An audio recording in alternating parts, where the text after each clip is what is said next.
Welcome into the Cam and Strick Podcast, episode number 94. Brendan don't Shanahan, fuck up like you did last time. Brendan Shanahan, shut the fuck up. Don't mess up like you did Brendan last time. fucking Shanahan and the fucking Hartford Whalers. What's up? He was probably banging pussy like no other. 94, baby. Take it and like it. Fuck all y'all chirping me. Although I understand. Oh, you were getting chirped. Although I understand. Dougie Gilmore, Jacob Voracek, we fucked up. I blame it on Andy. Yeah, Voracek's another one. I blame it on Andy. Johan Franzen. But we got fucking Brendan Shanahan, 94, in Hartford. Nathan Lafayette. He was banging, not dime pieces, but 3 pieces there. 3 out of 10. Nathan Lafayette. Good for him. I think he was 94. Good for him. Fact check that. If you're number 94 and you're a young kid, it better be your training camp number. Okay, let me ask you this, Ryan Smith, because you should have mentioned him, too. Oh, fuck. Ooh, Thank might you. be. I won that. Might be on that one. I got Shanahan. No, that's good. That was good. And, of course, he's been on the pod. Yeah. If you're a young kid, how high can your number go? Well, they give you the number in training camp. So, like, I was I'm number not 51. talking I know, professional. no. It depends on the team. With Lou, he gives you your own number. I got 25. Thank God I got 25 instead of, like, 32. 25 is better than 55. I'm just saying. For you. No, 55. For Rammer, for Parayko, I like 55. For you, 25 is much better. Rob Ramage is 5, dick boy. He wore 55 somewhere else, or John Ramage wore 55. Who cares about John? And I know like John, but who cares? And I know Rob wore 5. No, you said Rob, and he's number 5. I know Rob You wore fucked up. 5, but John wore 55, I believe. But the whole point is, like, you're chirping me for wearing 55. I look fucking like a fucking linebacker. Yeah, I look like a that's the linebacker, problem. baby. I look like Laurinaitis.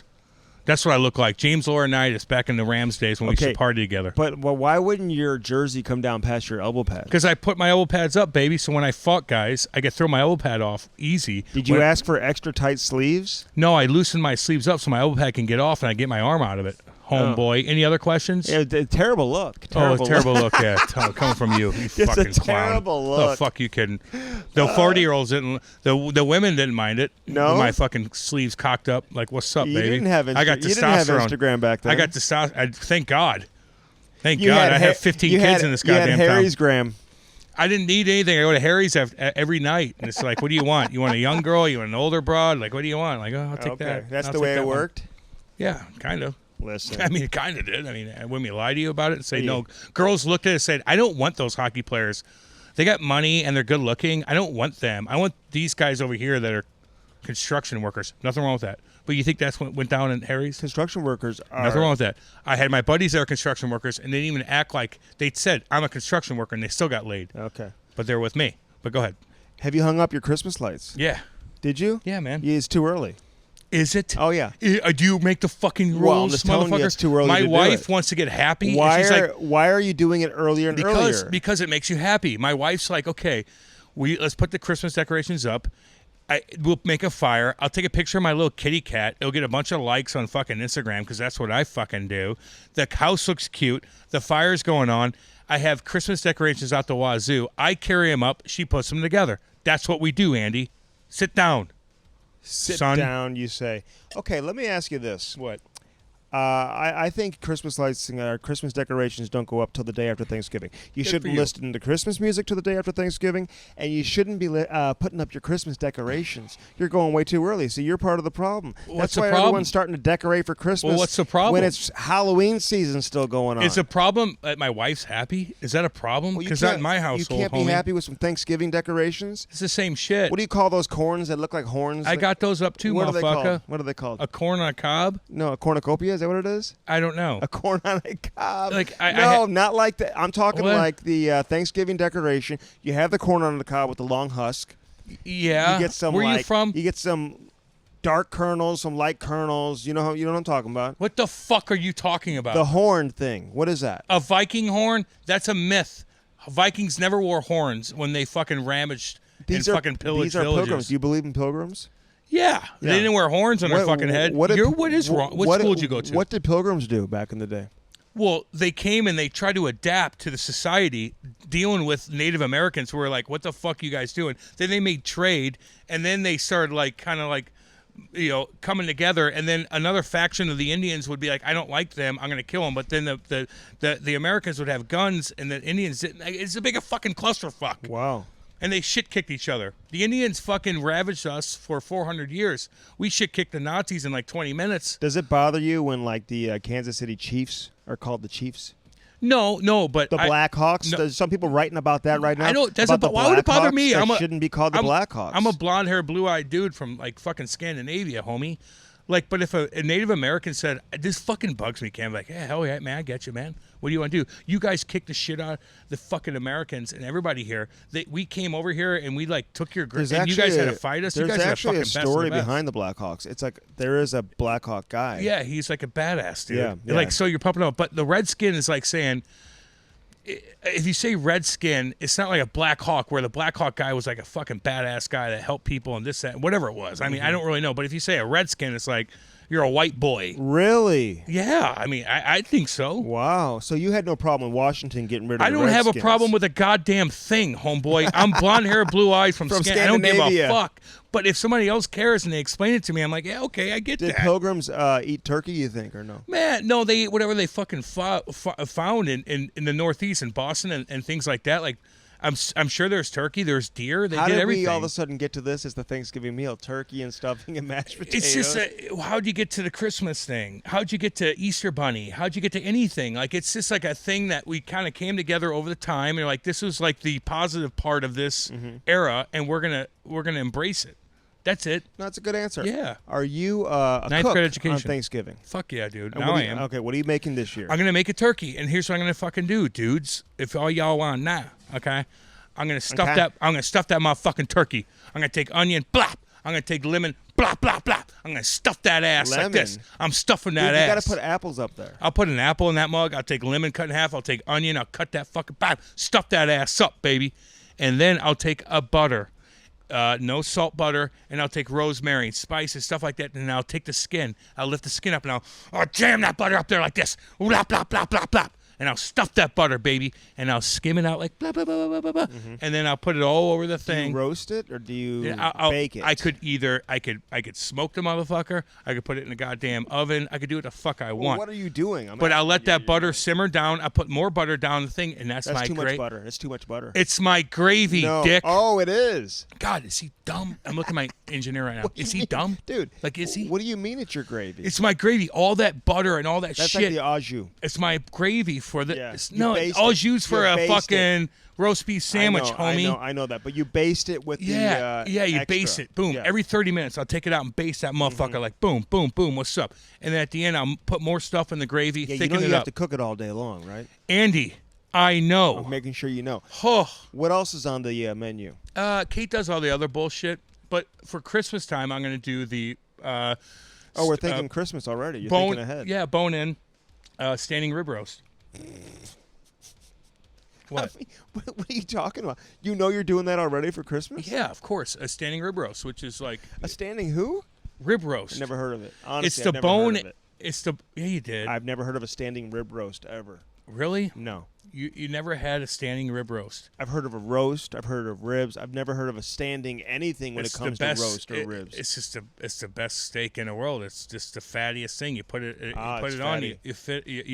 You do the same butter thing with it, and you have a gravy with the whole thing. Like you never had a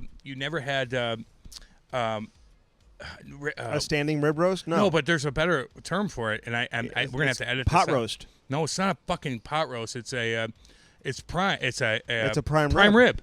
Oh yeah, I've had that. That's what the fuck it is then. Well, I've never. Why are you confusing that's what it's me? Called.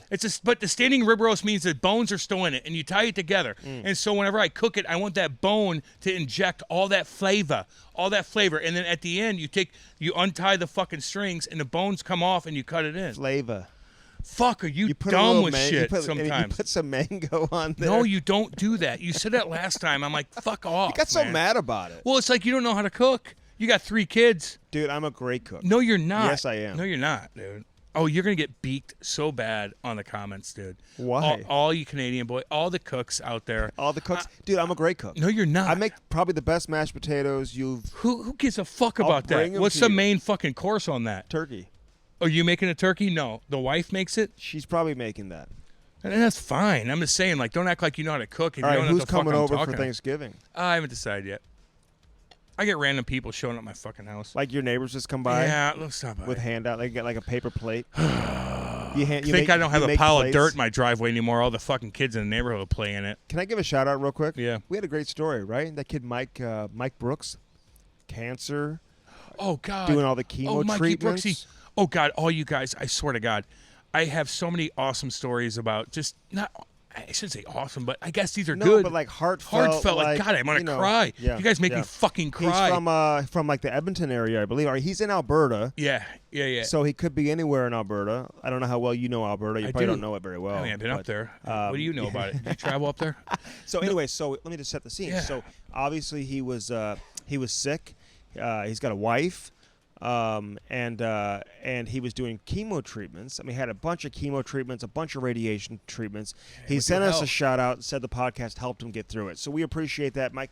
And we are sending him, hooking him up with some Keep It Handsome hair products because that flow is growing back. So he lost all his hair during chemo, and he goes, Cameron, check this out, dude. And I just fucking cry every time these people. I mean, it's every day, and I have to wait. I can't do it before my radio show because I'll be fucked up. Because it's good. I want it because I get emotional with you guys, and I even tell people call me, and they're so surprised when I give them my number. Just fucking call me. Did you talk to Mike Brooks on the phone? But I give him my number. I call him. He's like, Cam, I'm not going to bug you tonight. I got to do this, and I just give it to him. But he said that he lost all his hair. He took a picture and he sent it to me, and he took another picture. He's like, Camera, it grew back. And they had a house fire too. You know that? Yeah, but his hair grew back, and it looks so fucking good. And I'm like, oh my God, dude. We got to get you some Keep It Handsome hair products. Oh my God, we're hooking and a Fight Ugly hoodie. I get this so much, guys, and I love it. And I'll get to all the messages. Sometimes you make me cry, and I got to sit back and think of how I'm going to respond to it. But I love it. Keep it coming, and we're going to take care of you guys. And keep it handsome. Yeah, man. Fuck me. All right, Craig Conroy's on this edition of the Cam and Strick Podcast. Listen, I knew I had to get Connie on. This guy is... he had a long career. Remember I was telling you, I think he played 1,000 games, played just over 1,000. Yeah, 109, baby. Very good two-way player. Interesting story. I love the fact that he got in a fight with Patrick Waugh in his first ever training camp practice. No shit. Could you imagine being a young kid and that's the guy who's coming after you? I mean, it's got to be the most helpless feeling of all time. Well, I hit Marty a couple times when I was young in the face, Marty Brodeur, with a muffin. I mean, that's different. So what? It still hits you home. I still got to. If I lean into it, it's gonna hurt you a little bit. Can you shoot hard? I mean, yeah. I mean, if I didn't, you still got to be able to shoot the fucking puck, Andy. I don't know where you come from, but played in the NHL for 10 years. Yeah. But I still shoot the puck somewhat hard, and sometimes you miss it. And I hit him, and it was such a big scene. And he wasn't like flamboyant about it or like a drama queen like maybe Patrick Waugh was. But I knew I fucked up, and I never shot high ever again on him. You can't. And it fucked my career up. You can't shoot high on your own goalie. No, but it fucked my career up because I was so nervous to pick corners because I didn't want to hit him. Right. I mean, obviously, sometimes the puck gets away from you, and you just can't control it, man. I mean, it is what it is. It does happen. But you know what? I think that's like an unwritten rule in hockey, isn't it? Like, don't shoot high on your own goaltender in practice. Yeah, I mean, it depends on the situation. If you're doing like, if you're all in one corner, okay, say you're in one side of the ice and there's a line in the corner in the middle, and you're just like passing to each other and go down and shoot. If you go high heat on the hash marks and go and hit him in the face, you're a fucking idiot. Shoot low, idiot boy. That's what Leo would do. In 2-on-1s, when you're doing 2-on-1s and you get loose. And you catch him, so what? He's coming over, he's sliding across. He's sliding. So what? Like you catch him, you're both competing, you're trying to score or whatever. But you're going down and warming him up, and you fucking you hit him right in the neck. You're a fucking dipshit. Can't do that. And I want to fucking punch you in the face. Sorry, no, I don't. The goalie does. Did you ever get in a fight in practice? Yes, Andy, in practice. Of course, with fucking who? right. Oh my God, who? Like I don't know. I'm talking gloves off. Yeah, dude. In practice. Yeah, homie. NHL. NHL, no. Well, that's what I'm talking about. Yeah, but NHL's like no one's gonna fight. Not talking about. Only what do you think I'm asking you when you were like 13 years old? No. Yeah, I thought you. Yeah, I'm talking like in the NHL. NHL, not. No, I don't remember. I almost fought Wamsley one time, my assistant coach one time. Rick Wamsley, who I love, by the way. Great guy. He's a fucking great guy. We're gonna get he was him a on. fucking dick to me, though, for a while. And we got to get that motherfucker on. No, we will get him on. And he can be that way. He can be that way. Man, I remember one time, I first get to the Blues. David Prawn's a young kid. He's 19. He's already embarrassed Walt in practice. Walt wants to kill him.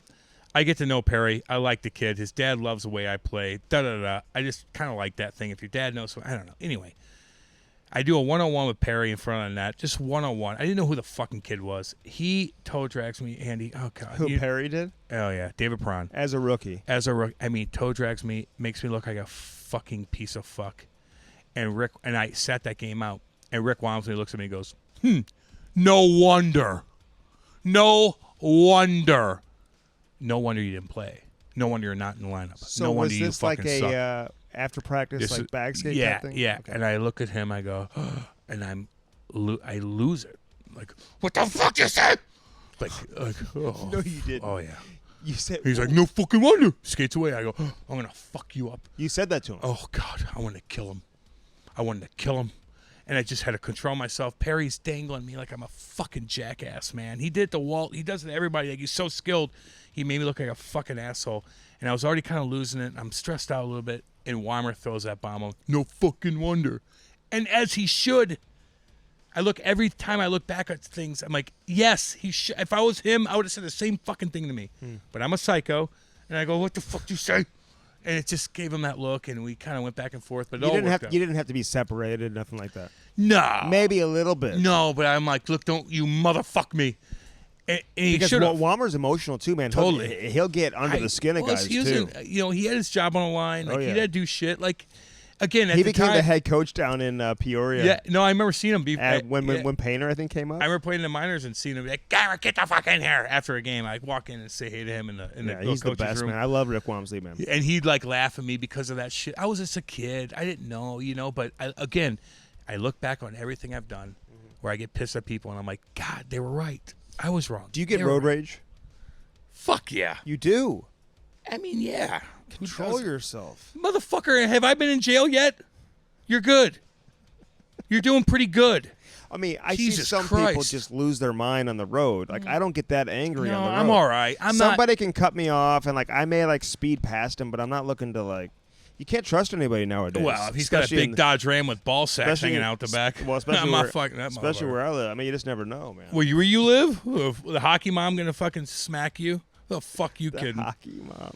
I got to deal with fucking hillbillies out where I live. They're all fucking armed. So if he wants to have a road rage, I'm getting my fucking shit kicked in, dude. I ain't playing that game. No. My dad used to do that back in the day. It was fucking hilarious. My mom would be like, Danny, this fucking guy. Danny, stop it. I'm like, get him, Dad. Get him. Yeah. Oh, yeah. You got to be careful with that. That was the early 90s. You go with colored lights or the white lights? What do you go with? I don't go with shit, Andy. My wife goes with the stuff. I bring it up from the fucking basement. I lay it all down, and she does her shit. That's it. And I light the candles and make a fucking fire and open a glass of wine, baby. That's what I do. Oh, color coordinated. What the fuck do I look like? She's even lucky I even bring the fucking shit up because I break shit. I'll go down and she'll be like, don't get the expensive stuff because I'll get that. That's how fucking incompetent I am. I'll walk down there and be like, oh, it's just a break everything. Then it costs money. I'm incompetent is what it is. I hope we get some cold weather, man. It's been a little bit too warm this time of year. I don't need like 65-degree weather every day. Fucking write an email. I don't give a shit. To who do I send Mother it to? Nature. She doesn't listen to me. No, it's been rainy as fuck. I want it to be like 40 degrees. Well, 60 degrees would be great. Yeah. But at Christmas time, I want to fucking snow. Yeah. Thanksgiving, I want it to be like 40 and sunny and a little windy. That's what I want. All right. We're going to have our best of coming up later in the week. I know everyone, gets 2 podcasts a week. You're used to that. You're still going to get 2 podcasts. But you know what? We thought we'd do a best of. Yeah, because some people have come on board 10 podcasts ago, some maybe 25 podcasts ago. We got too many guests coming on. We have almost 100. So in case you missed something, we're going to pass along some of the best stories that we've ever had. Now, Brody picked them out, so I haven't really looked through the list. But I'm pretty sure that these are some of the best ones we've had, right? It's pretty easy to find some good clips. Oh, my God. You can pick one from every single episode. We got 100 of them almost, dude. 94. Isn't that amazing? 94, like, goddamn, like, I'm comfortable even talking to Doug Armstrong. He's staring right into me. Like, I felt pretty good about it. And this is my, like, second interview, I'd be like, hi, Doug. I don't know what to say to you. Were you nervous? I'm like, what's up, Dougie? What do you want to do? You don't get nervous anymore. No, not anymore. No. I mean, if you have Lou back on, I'm like, fuck. But anybody else, I'm good, dude. We're going to get Lou back on for 200. No, all right, fine. But anybody, now I'm just like, I'll ask you questions. Like, I'm comfortable with my questions now. Although I fucked up again today with a couple things, but that's all good. All right, what are you thankful for? You know what? I'm thankful for, you know what? Just, not much. I suck at everything. No, I think that, just where I'm at in life right now, like Kate and I are about to buy a fucking badass house, man. Like, we're fucking good. I just start from scratch 5 years ago. The position I'm in now. Start from scratch. Listen to me. The position I'm in now, I should have been 5 years ago, Andy. I talked to you about this. I went through a dull. I had to regroup. I had to find my money. I had to get off a couple things. I had to fucking save my own life. I had to save my marriage. I had to do all this stuff, and we came and we bounced out of it, and now we're in a really good spot, man. I got an awesome podcast going, you know, radio show. Like, everything's good. I work my ass off now. I know where I'm at when I'm talking now. Like, I know where my personality is. I don't know. I know it sounds corny, but 3 years ago, I'm like, can I be myself? I don't know. Like, now I'm like, fuck it. Let's go. Yeah, you don't care. I don't care. And you but I'm not care. saying anything controversial for the most part. No, I don't want to. I just want to be me, dude. Yeah, that's what you should right? be. Is that right? Yeah, that's what I'm thankful for. Like, I think that's one of the hardest things in life is when you're an adult, trying to find that that comfort zone when you can just be who you are. Can't we shoot the shit about hockey and just be funny? Like, that's all I want to do. I mean, don't the people questions. want that, or would you rather watch like Sports Center and they're like, okay, about this trade. Okay, he's or like, I'm gonna break down a relief pitcher's sidearm, and why is he not throwing more curveballs? Let's talk about the curveball situation. We don't give a shit. I don't give a fuck. Throw the high heat. Give a fuck. Fucking party like an animal, and now I'm somewhat normal. That's what I'm thankful for. All right, I want to hear from the listeners, man. I want to know what you're thankful for. Dude. We're thankful for the listeners, man. That's what I'm thankful for. God, I love them all. All the support, all our sponsors. We have a great time doing this. I learn this. a lot from these guests, too, man. Like, these smart-ass guys, man. They're fucking smart. Yeah. Pick their brain for an hour and a half every No question. 2 That's days. really what we do. Like, we just kind of pick their brain. Dude, I'm a sponge with these guys. I'm a fucking Except sponge. you forget everything. I forget everything. So what kind of sponge is that? Well, I'm a sponge, and then Sponge is like absorbing. Well, then I ask you what I missed, and you remember. I learn. It's a learning curve. I learned from all these guys, man. Like, now I know what their mindset. Like, every time we talk to Army now, or whoever, or Lou, or all these big guys, Scotty Bowman, you see him like, fuck, I know you. I know exactly what you're doing. Mm-hmm. You had fucking phone calls left and right when we were talking to you, and it was Louis Vuitton for $7,500. Louis V. No, it's just like, you're just comfortable with these big boys, man. All right, what's your advice for Craig Conroy, since we're giving advice now to each one of our guests? You have advice for him? Yeah, as assistant GM, is that what you're talking about? Well, in general, what's his advice? Well, he's not a fucking player, so I don't know. What do you want to do if you're an assistant GM? How about you, like, discover a guy that no one else knows about and have him be a superstar? Then you're going to get hired. That's my advice. But you know one thing? You want my advice for a fucking player? No, here's my advice for him. Keep giving advice to the players, because you did play over 1,000 games. Like, he talks about that here in the podcast about, Mark Giordano, former Norris winner, whatever. Like, he'll tell these guys things that nobody else is telling them. Yeah. And helping them evolve as an NHL veteran who is in charge of a group of players, man. You're the leader. How do you handle yourself? How do you handle yourself in every different situation? That's why you need people on your staff, I truly believe, who have been there, who have done that, and who had long careers, and more importantly, have the respect and the credibility. Craig Conroy offers that to the Calgary Flames. Oh, my God. If I'm a player and Conroy's in, I'm like, dude, hey, come here, man. Where am I? And he wasn't a superstar, you know what I'm saying? I know. So he's not like, he's like presented, like, he's approachable. So I'd be, hey, Connor, come here. What's going on? Why haven't I played in 3 games? Hey, Cameron, here, let me tell you. And he's going to give you he's going to give you the most authentic, genuine answer you're ever going to find. Hey, Brad Treliving. Hey, come here real quick. What? Motherfucker? No, it don't work that way. Craig Conroy is, without a doubt, one of the 5 nicest, most genuine people you're going to find in the game today. I like talking to people, and they laugh at every goddamn thing he laughs. He loves us. And even when I'm not funny, you laugh at me. Mm-hmm. I like that. It's like Ilya Kovalchuk did the same thing. Yeah, he kept laughing. He just laughs at me. I'm like, oh, I'm funny, which I'm really not, but he just laughs anyway. We should throw his story on the best stuff. How he and Oshie had never talked about that shootout battle they had in Sochi. Sochi. Those two would be buddies, by the way. Oh, yeah. Well, you would know, because you know both. They would be buddies, by the way. They'd be buddies. Well, no, they probably are, by the way. They'd be buddies. They probably are. They probably are. Although Covey would look at Osh and say, get those fuckboys out of your fucking house right now.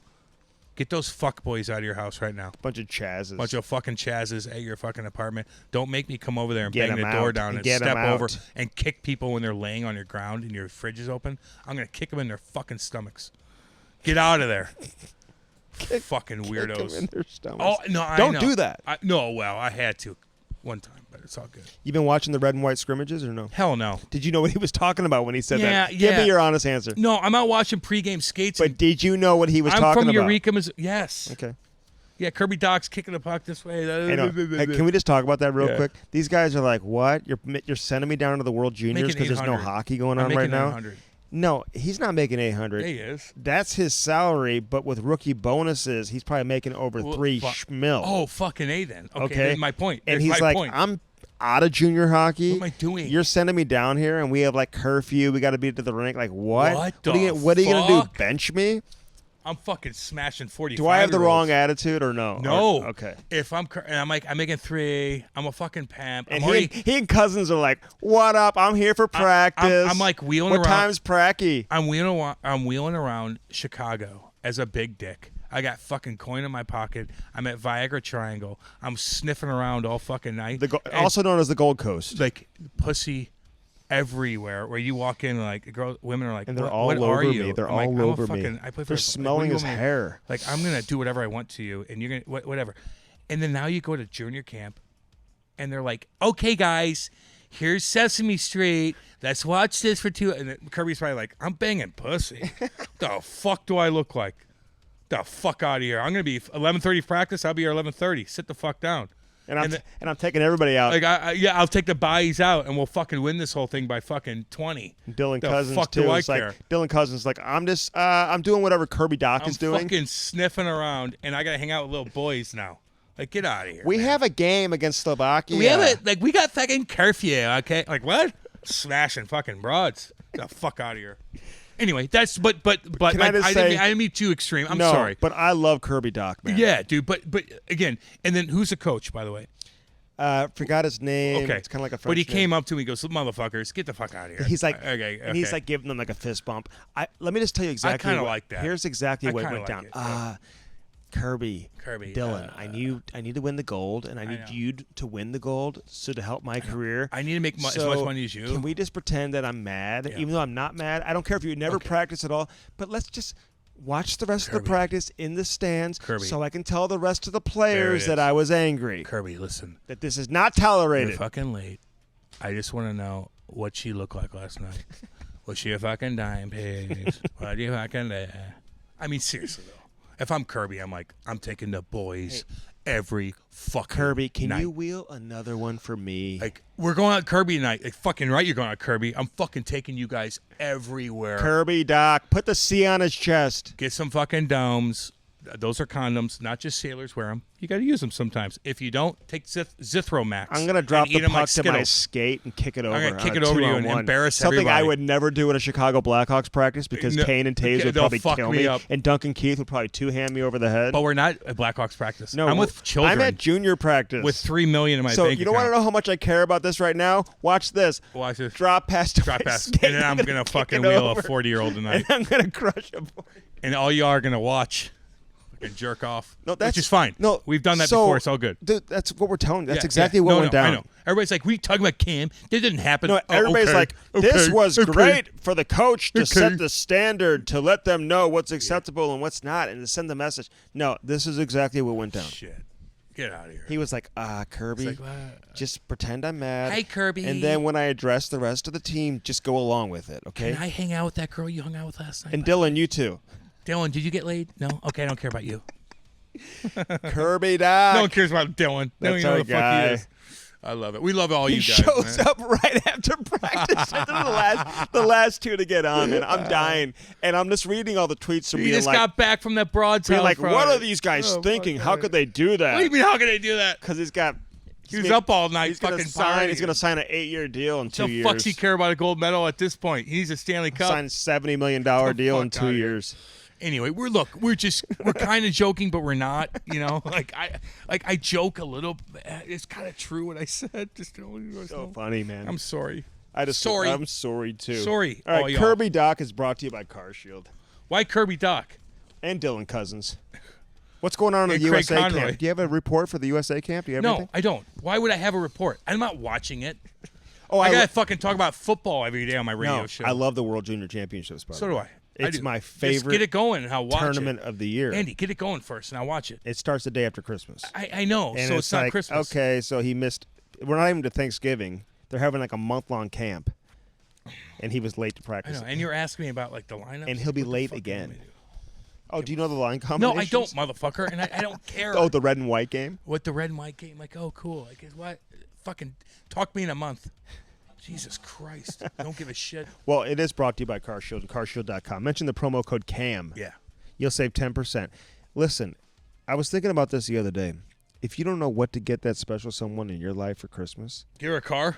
get them a membership to Your CarShield. wife would love that. They're like, hey, listen, I know that car you're driving. You just never know. Something could go down. No. That computer could go out. The starter could go out.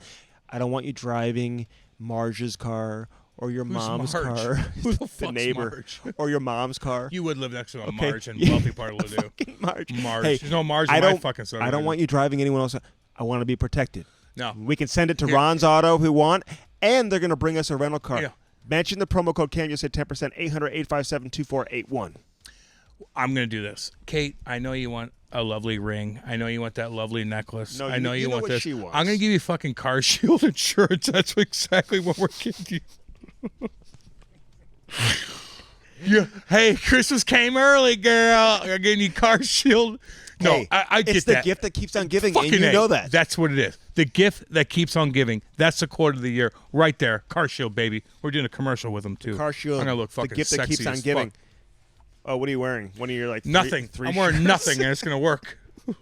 either fat, too. either your Fuck. Fight Ugly hoodie, Oh, I got to lose weight your tonight. Victor hockey shirt, or your normal brand best. My boots on. God, I look like a fucking dipshit. Well, I don't know, dude. How many pairs of boots do you have? Are there I just don't know. one? I don't know. Are I those got, Doc Martens? no. What the fuck do I look like? A hippie to you? Do I look like a fucking hippie to you? Those guys that Doc hang out. Martens? Those guys that hang What, out I got at fucking the, 90s hitting at the, fucking- at the arcade. Yeah, no, they're like hitting hacky sacks around. What the yeah. fuck do I look like? Yeah. These are shit kickers, homie. Are they? I shit kick people with these bad boys on. CarShield. No, I don't. I don't do that CarShield.com. anymore.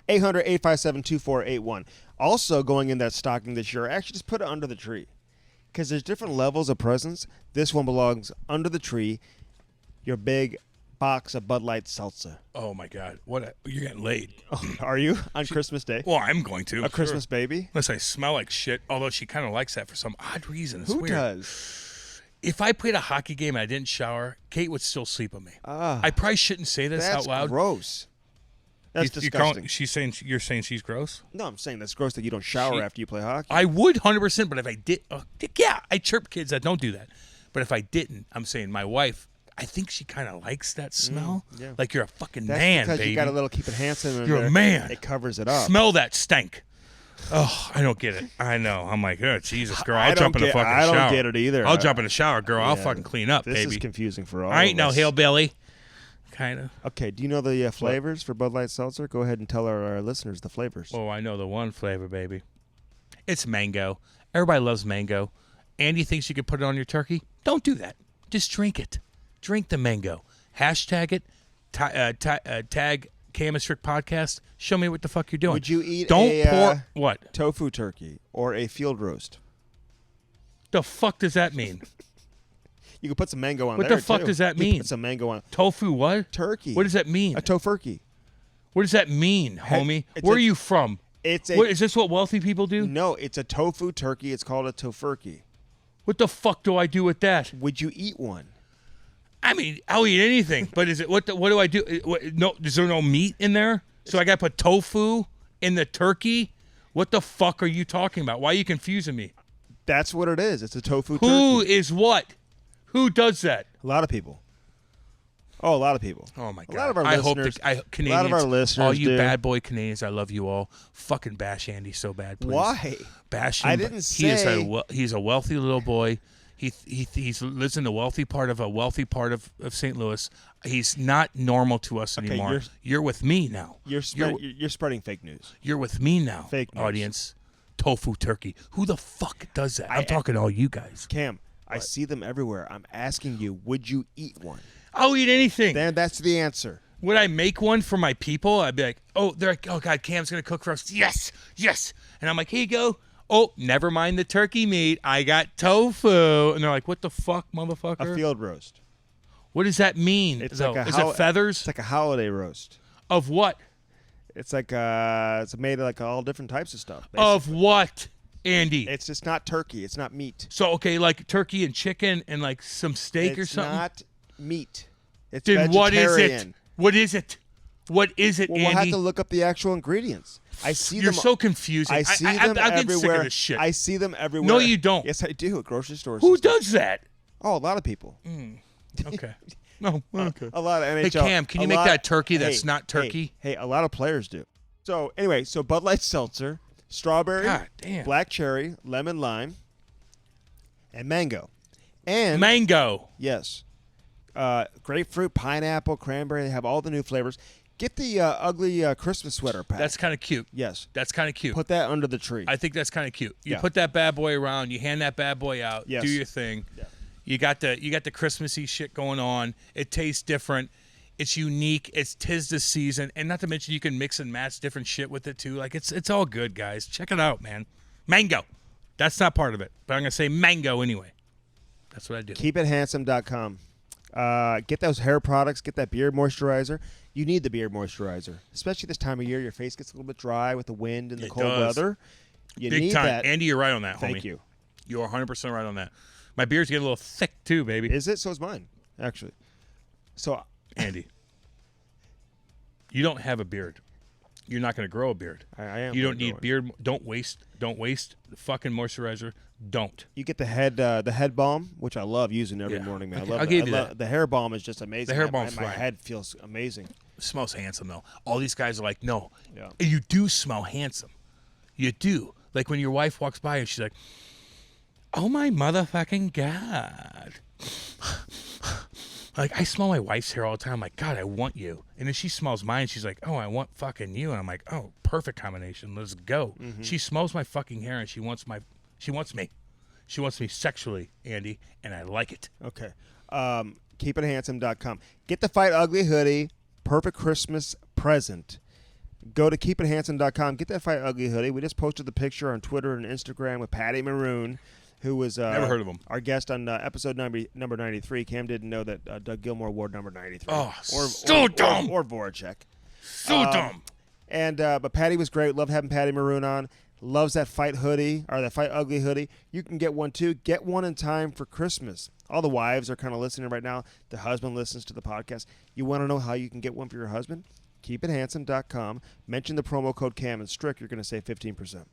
Pretty good deal. That's a really good deal. It's a pretty good deal. Pretty good. That's a great deal. You know, Dougie Armstrong's going to do one too. He listens to the pod. Yeah. All the yeah. buys there. Oh, we should have All get. the buys We there. will be sure to get Doug Armstrong a Fight Ugly hoodie from Keep It Handsome. All right, Bellman.com, BEHLMANN.com. You got the Cadillac Buick GMC. I'm looking at that Escalade. Cam's looking at the Enclave, and then on the other side of the street, with captain seats, by the way, pearl white. I think you're looking at. I'll do whatever. Yeah, on the other side of the street, you've got the Chrysler Dodge Jeep Ram. No, they got it all over there, man. And they're all classy. 4 seasons, 4-wheel drive, whatever you need. Look, it's getting wintry out, man. Find that A little bit. Find It's your up at jam. 60 degrees out. Kate needs a new car. I need a new truck. Yeah. I do. You want that? I do. You want that XRT?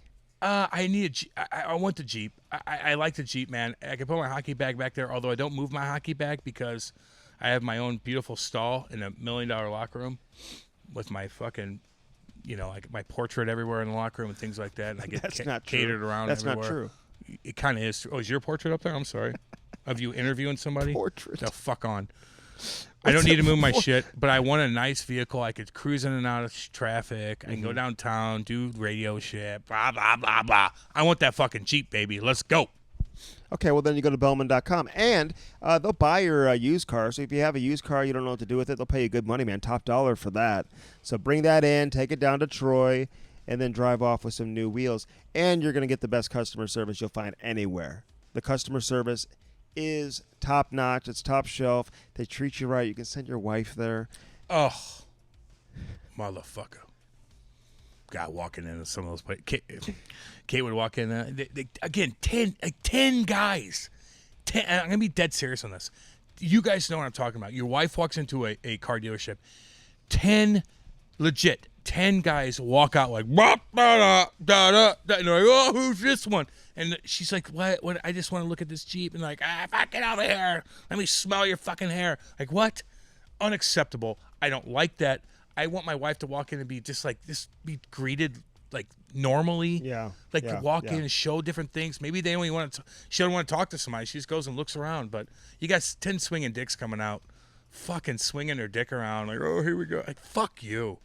You guys know exactly what I'm talking about with some of these places. Okay, so Bellman.com, get your new car and get it in time for the holidays. Don't wait. The best time to buy a car, by the way, is in December. You get great deals in December before the turnover for the new year. Exactly. Although you always get a great deal at Bellman no matter when you buy it. So check that out, Bellman.com. All right, it's time for Craig Conroy. Connie, number 22 in St. Louis, 24 in Calgary. Former captain, too, man. Yeah. Of the Calgary Flames. Played for the Kings. I don't remember him all that much with the Kings. Fuck no. Had a good year. Played for Keenan twice. Talks all about it on this edition of the Cam and Strick Podcast. Here's Connie. What's up, Craig? What's up, baby? How we doing? Where are you? Are you watching television right now? I can hear it in the background. Yeah, I just turned it off. You're like when I call my mom, or my grandma or something, you hear the television in the background. Yeah, he's watching PBS. Get out of here, Andy. What's up, Connie? How are you, man? Good. Just living the dream here. Hoping hockey starts soon, but... Well, you got a couple months. Like, you're in Calgary, right? So give us the picture. Like, what's outside the window? Is it snowing? Beautiful mountains. Are you in the beautiful Rockies? Oh, Where Lord. are you set up? Where's your setup right now? I'm kind of close to downtown. I'm just on the other side of the river, but there is a little bit of snow, but it's bright blue skies. It's just a little chilly, that's all. But other than, it's actually a regular day in Calgary. I can see the mountains out to the right and the city to the left. Oh, Lord. Yeah, it's always going to be cold up there, man. It's getting November, December. It's going to be cold. So you say you're watching TV. You do your thing. Like, what do you watch? I know we've all had to slow down a little bit when it comes to everything that's going on in society, but have you been watching Netflix? Like, what's your go-to, Connie? You know what? I mean, I have been. Obviously, Netflix, Crave are my two probably streamers that I watch all the time. But then this morning I watched the red and white Canadian game because we have Zari and Pelche. So I watched that from last night just so I don't have to sit through the the intermissions. Oh. So, yeah. So you're watching that. See, that's what I love about Canada. You get all those games, the red and white scrimmages for the World Juniors. Ah, yeah. I mean, we had to Cam, did you know what he meant by the red and white? Yeah, I did, Andy. Stop it. I could have made that team, but I was getting too many penalties. Hey, listen, you're an American. You're from Potsdam, New York. We want to hear what it's all about, what goes down in Potsdam. But are you now Canadian, Craig? Did they steal us, steal you from us, or what? They did. Well, you know what? Seeing as I played for when we go to battle and we have any international tournament, I'm always American. I do feel like I've been converted. My girls are really been converted. Like, they're singing the Canadian national anthem, but I tell them, like, when it comes to any sporting event, we're always going to be American. Yep. Even though they're like, well, we lived here our whole life almost. Dad. I said, yeah, but you're still not Canadian. You're American. We gotta stick with the USA. Damn right you are. Damn right you are, baby. So and that's hey, you got to teach them young. You got to teach them right. So were they born in Canada or were they born here in the States? No, I got two born in St. Louis, my oldest two, and then one in Watertown, New York during the lockout. So they're all American. They're all born in the States, and two in Missouri Baptist were two of them. And yeah, my other one was in Watertown, my youngest. So you say Potsdam, New York. Is that upstate New York? Is it by Lake George? You got a place up there? Explain that. It's probably Potsdam's probably about an hour from Ottawa. So if you went straight north, I'm probably about 20 minutes from the Canadian border. So small town, obviously, it's a college town with Clarkson University and then Potsdam State. Two, but it is small. If there's 10,000 people when there's not students, that's the size of it. Probably about 30,000 when the students are in school. All right, you are Canadian. You are Canadian. You grew up 20 minutes from the border. Get out of here. Okay, yeah. You are Canadian. Wow, what a recruiting battle it was because you went to Clarkson, but Potsdam State. I don't even know if they have a hockey team, but were they after you as well or no? D3, no. So I wasn't. Yeah, they would have been after Andy. It's a good program, but I had my sights a little higher, and hoping to bring a national championship to Clarkson, but it didn't work out. Keith Kachuk knocked me out the closest I got. We never heard of him. Did he? We never heard of him. Wait a minute. So he knocked you out. You guys faced each other in the NCAA tournament? Yeah, we beat him earlier in the year in BU, and then when we got there, Tony Amani put on a friggin' clinic. Got a hat trick. I think we lost 7-4. Yeah, we started out good. I think we scored the first goal, and then Amani took over. Oh, wow. God. He was so good back then. I mean, Tony Amani, people don't realize, they forget how good he was. Like, of all the American guys, like, from your era, he was unreal for a good, handful of years there. Well, he was amazing. I mean, you know what? I think back to that game. I think during the year, him and Parker were having some kind of battle. And he said, don't worry, you're never going to score 30 goals or whatever that was. Ooh. And he must have got it because he grabbed the puck and threw it to Parker during that game. I'm like, oh, great. Wow. Yeah, we didn't go well for the Golden Knights that day. Well, Tony Amonte, you bring him up, like, he got traded, right? Remember, he was with the Rangers. We had Neil Smith on, and Neil Smith had to put him in that little package and trade him right away. He didn't win another cup. Did he win a cup? No, he didn't. I don't know. He didn't win a cup with New York. No, he wasn't there. Have you been in that situation before where you're part of a trade deadline move and all of a sudden the other team goes and wins the Stanley Cup like that? Ooh, yay. Yeah, that would hurt. I mean, I'll be honest, when I got traded to Calgary, St. Louis went to the third round, I was sweating it a little bit, I'll tell you. Oh, yeah. Well, they got knocked out. Colorado ended up beating them, but I was like, oh, here we go. And I was in town, so it was even more, you're like, God, you want the guys to do well, but they also just got rid of you. So it's a little bit, you're not sure how you feel. Listen, I remember you. I was a young kid. I just started. Yep. I'm like, okay, who do I talk to? All right, I'm going to go talk to Craig Conroy for like the 22nd day in a row because he is the nicest guy in the room and will always have time to talk to somebody. Like, you're always a media darling, even if you didn't know it there, Craig. Well, everyone's got to do a job. I always used to think, like, in the end, you guys, media is going to get the last say, so you might as well be nice to everybody. They might give you a little bit of break. Hey, for sure they've come at me. If you don't play well, what's going to happen. But if you're a jerk to them, the first chance they get to come with the hammer, they usually do. So, yeah, I just thought, you know what? Let's just and that's my personality. I like to talk to people. We both do. I'll tell you this. So, good point. You bring that up. Like, no, be their buddies. Like, you keep them close to you. You tell them what you need to tell them. You don't get in trouble, but you know that you're an open book to them, and they'll respect you for that. Just like the referees. I tell these young kids too. I used to kiss the referee's ass all the damn time. They'd give me an extra elbowing call. They'd give me a charging call because they'd give me just a second chance on different things. Like, you got to play the game a little bit, eh? For sure, you know their name. I mean, you get to know the refs, you get to know the linesmen. Sometimes it works, sometimes it doesn't, but they're going to give you the benefit of the doubt. Yep. I mean, and that's what I said. I always ask our guys, Monty, do you know the linesman's name? No. Are you an idiot? Like, that was the thing. Eiserman used to give him. We were taking a face off, and he said, "Hey, I put that signed jersey in your thing." I'm like, "No wonder I haven't won a draw all night."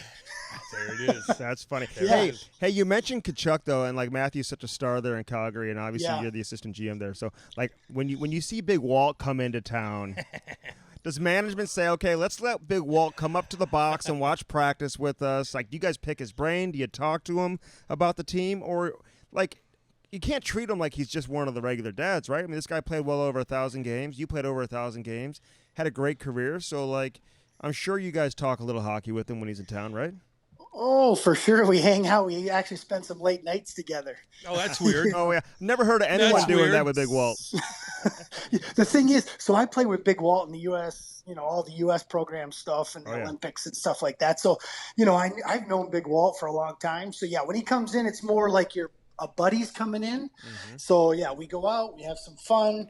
He gives me his opinion 100%. But, yeah, he sits in the owner's box during practice if he wants. Sometimes he's like, I better just sit right here. So he makes the decision to sit. He's got an open invitation, but a lot of times he's like, I better just sit in the stands. I don't want to look like I'm getting preferential treatment here. It depends what Matthew did the night before, too, Like, did he create a shit show, or did he score 2 goals? Nobody's harder on Matthew than Big Walt, though. I'm like, question. Really? I thought he played all right. No, nope. He was not good. Piano on his back, he always said. Piano on his back. The Cam and Strick Podcast is brought to you by CarShield.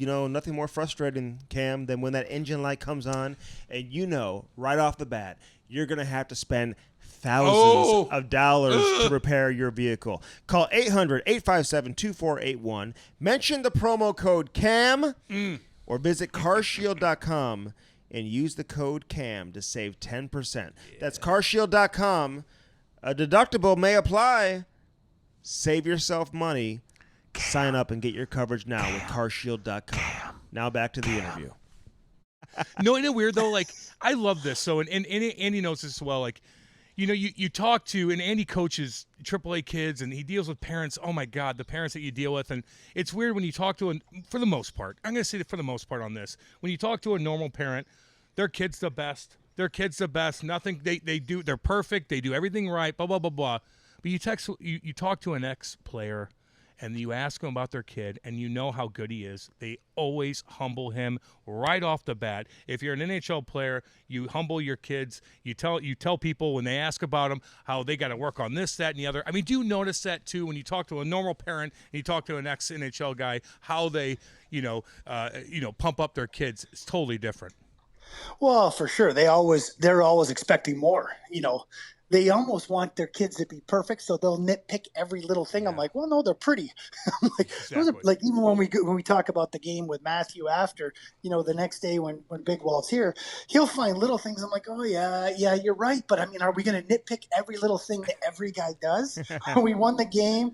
He had a goal and 2 assists. So I'm like, I'm happy with him. It's pretty good. Everything's good. Yeah, and he was throwing the body around, making people crazy. Oh my God, that's a good game. Yeah, no doubt. So I know the opposite effect too. You could be too hard on your kid like that, man. Yeah, I know. Well, and I think that's the one thing. Even when the first year when Matthew came in, like we didn't talk about it until he was actually on the team. Those first 9 games, I was in Plymouth.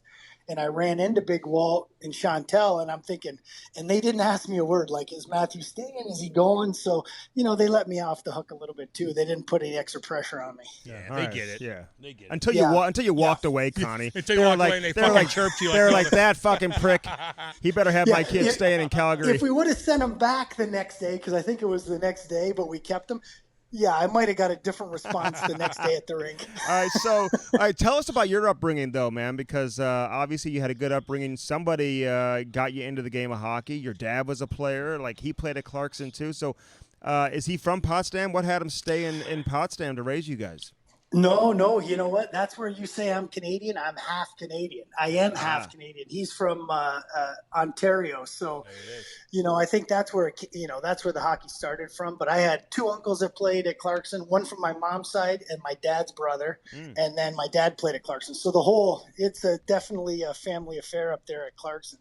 For sure. But, just growing up in Potsdam playing, and then I ended up, at one point I went to Northwood Prep for my senior year, only because I needed to see, they said, okay, you're pretty good here, but we need to get you to play against some better people. And that's before the USHL and all the other leagues. So to go to college, I'm like, oh, okay. So Northwood had a great program at the time, and they still do. So to be able to go up there and be a part of that. And then I think like 17 players went Division I from that team. So that's kind of my route. And then that's where, when I talked to the Montreal guys, Pierre Mondu and those guys said, we saw you at the tournament and, the Christmas tournament. That's where we first saw you at Northwood. So, and that's where I ended up getting drafted out of. So it was a good move for me to go up there. Wow. I got a kid, by the way, for you that's at Clarkson now. Do you still follow the program? Oh yeah, Josh Dunn. Josh Dunn. Yeah, big Dunner, baby. Hey, listen, Connie, you should see his sisters. Like, they are so good. Studs. Like, his youngest sister plays U15 AAA right now. She's like the best player in the country, honestly. I mean, they're all sickening. She's so good. She is so good. But really? Josh, oh my God, yeah. You can't draft her, Craig. I just so you. I mean, no, do it anyway. Who gives a shit? He's Man on Rion. He's getting this idea. He's like, really? I'm like maybe you found a diamond in the rough. But Josh is a guy who really is like, has turned his game around. Man, this guy's going to play in the NHL too. So you have another future Clarkson player, and that program is good now, right? They're kind of on the rise and have turned things around. You know what? Probably the last 3 or 4 years, they really have. I mean, Casey Jones done an amazing job. I'm obviously up there quite a bit. And, Josh has been on my radar since day one. I've been trying to get him to come to at least a development camp, but with everything that's going on, we don't even have development camps anymore. So, a big guy. You know what? Especially he's only gotten better from the USHL. Like, each year, it's just getting better and better and better and better. So, he's going to be in the NHL one day for sure. Good St. Louis boy. Yeah, big boy too. Good family. Yeah, big guy. It's in his blood. You look at his mom and dad, and they're like, I don't think they ever played hockey, but you guys definitely got that fucking They gene. played something. They played something fucking happening there. Hey, who knows? Vikings or something. Oh, my God. But and it sucked, though.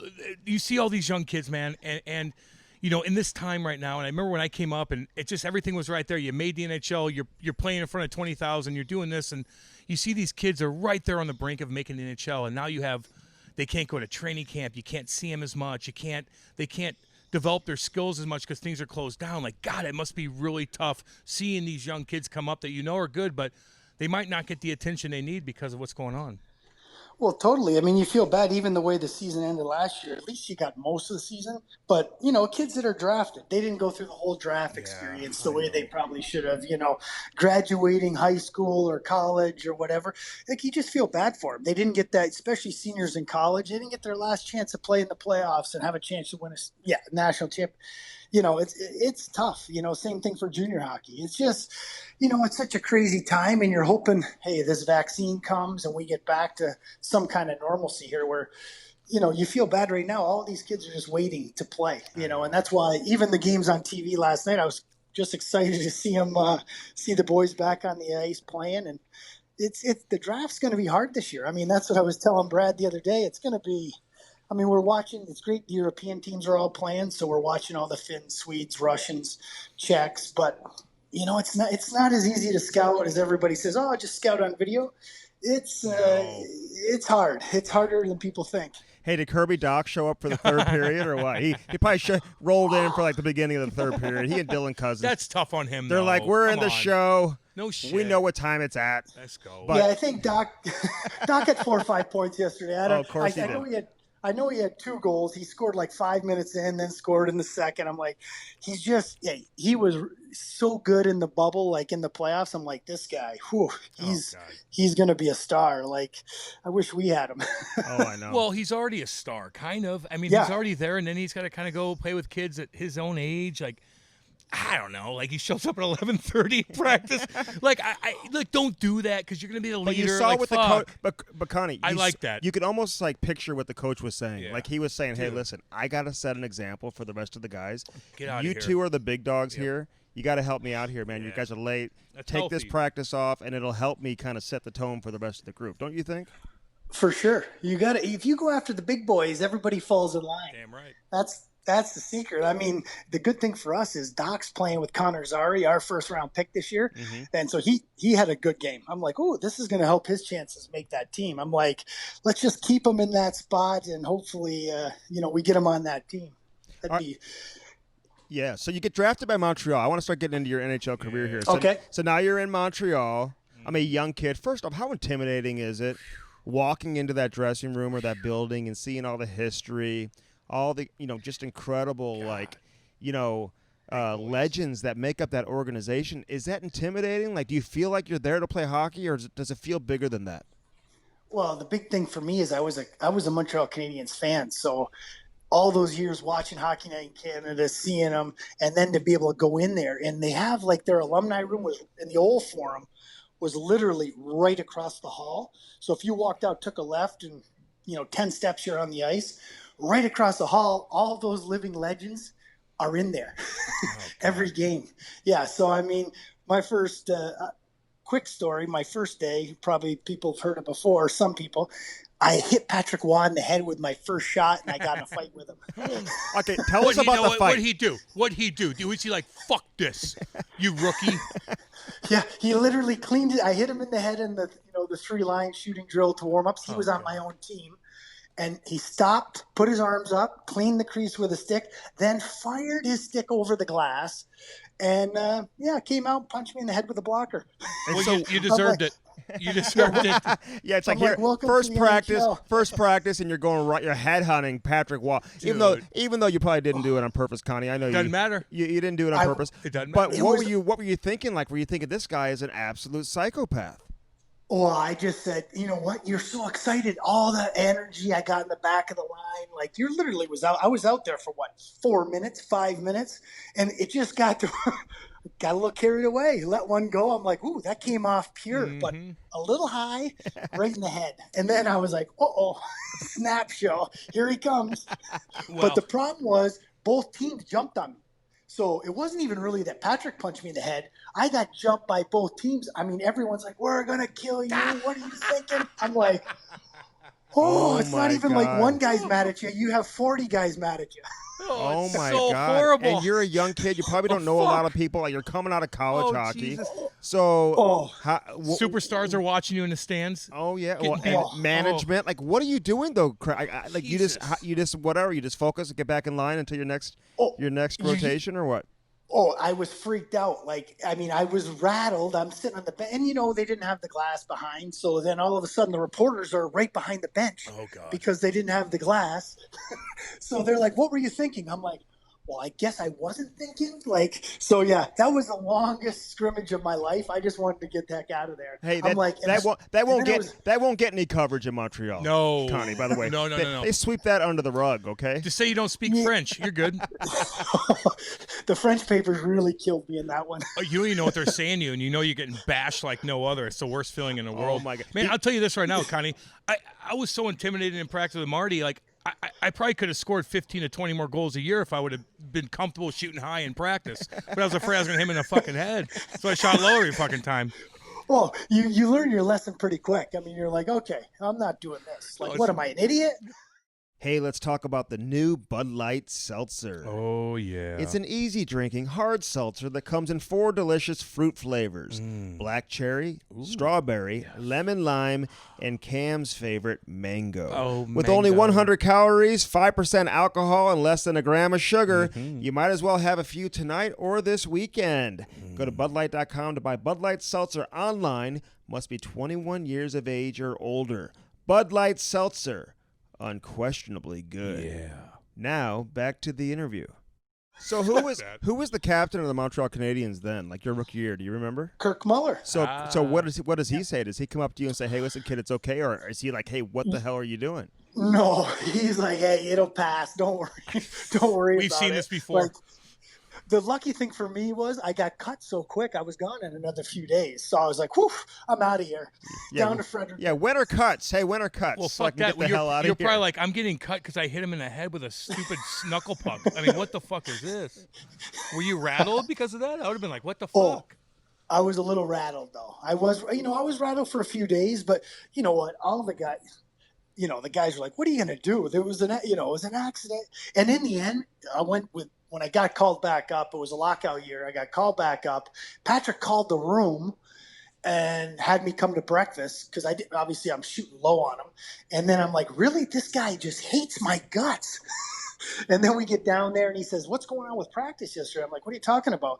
He goes, you were barely shooting on me. I'm like, well, I hit you in the head in training camp, so I thought I would maybe not do that. He's like, oh, God, I don't care. He goes, hit me in the head 10 times today. He said, you got to make me better. I'm going to make you better. And I was just setting the tone for the season. I'm like, oh, really? You could have mentioned that like 4 months ago. Nope. That's a Hall of Famer right there. Learn from it, rookie. Learn from it. Yeah, exactly. I love it. I love it. So at least he kind of calmed you down shortly thereafter. He wasn't going to hold a grudge for that. So, but you didn't spend too much time in Montreal. And then when you got traded to St. Louis, like what were you thinking about St. Louis at the time? Were you excited about a fresh start? Like what were your thoughts then? Well, I mean, I was hoping. I mean, Montreal. It just didn't look like, Saka Quavu came in, the guys they had. It didn't look like there was going to be room for me. So when I got traded, I mean, I literally, I think it said on the ticker when I was in Montreal or in Fredericton, it said throw in Craig Conroy. I'm like, okay. Throw in. I actually thought I'd be going down to Worcester. Mm-hmm. Like I didn't think I was in the minors. So, and then, to my surprise, they said, hey, no, you're coming into Colorado. And I was like, what? I'm like, oh, okay. Coming up. That's awesome. So, when I got there, Keenan was the coach and GM, and he said, hey, we got you here.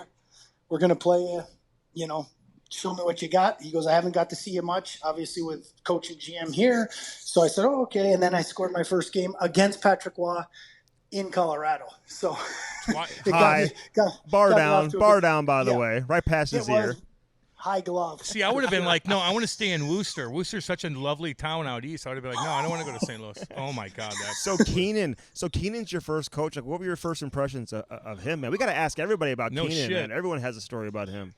You know what? I mean, when I was young there, it was hard. I'll be honest. He was like crazy lunatic, but he was always so much harder on Pronger than everyone else. So everyone else kind of got a little bit of a free pass.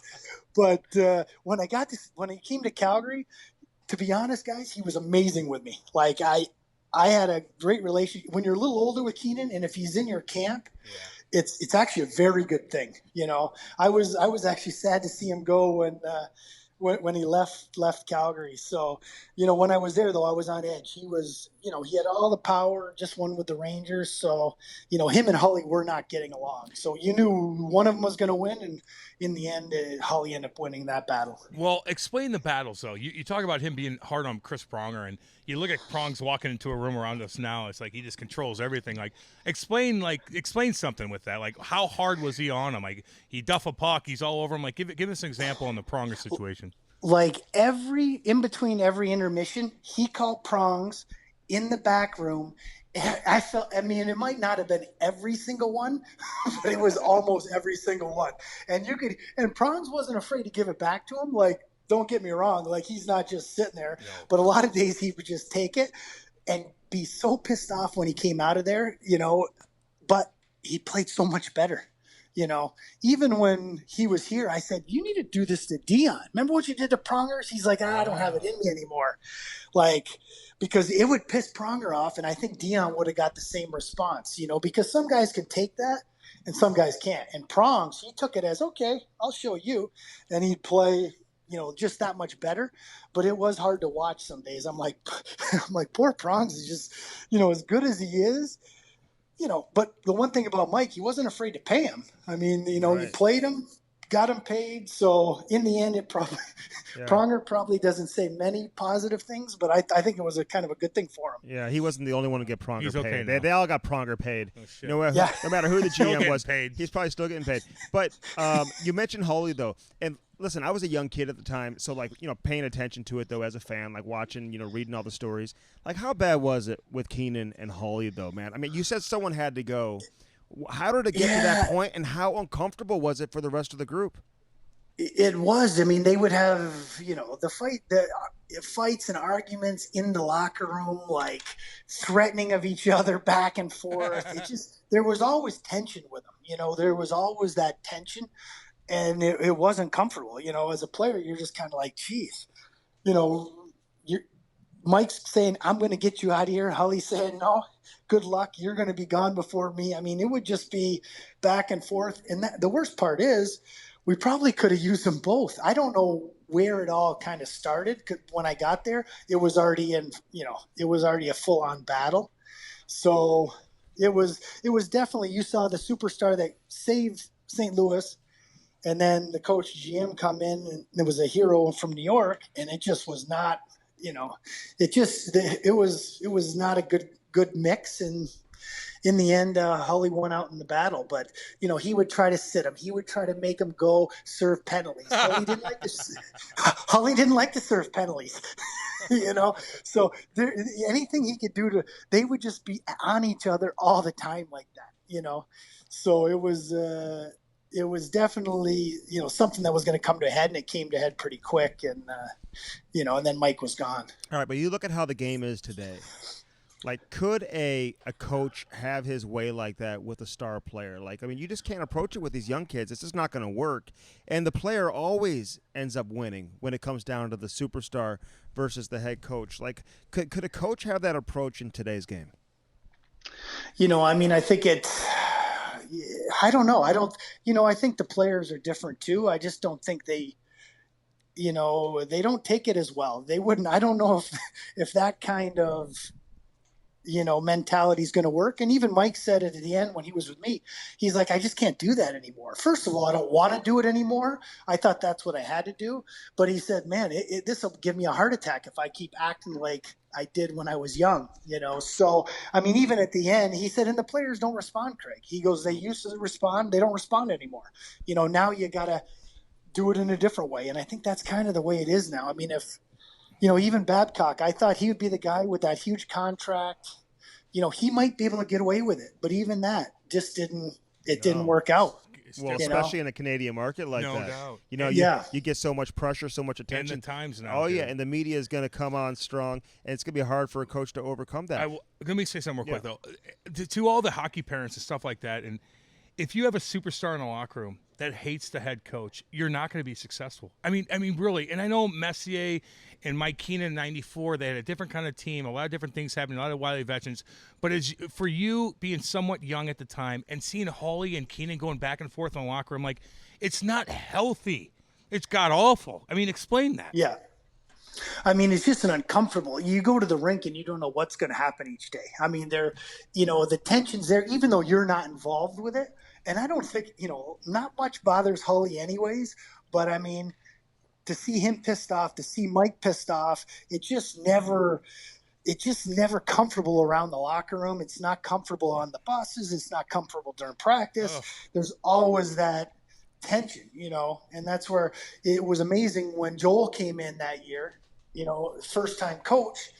It was like a breath of fresh air. Everything was like, oh, this is unbelievable. Like everything is. And I think when I was in Montreal, Jacques Demers, though, he really catered to Patrick. I mean, Patrick would say, hey, Jacques, we get to Florida. I want to go golfing. Okay, Patrick, can we win 2 games? Yeah, no problem. We win both games in Florida. But that's what it was, so you go from where the head coach and pretty much the player are kind of on good terms to when I went into St. Louis. I was like, whoa, this isn't great. And I saw a little bit with that with Mario Tremblay and Patrick when Patrick left. They weren't seeing eye to eye either. So you think?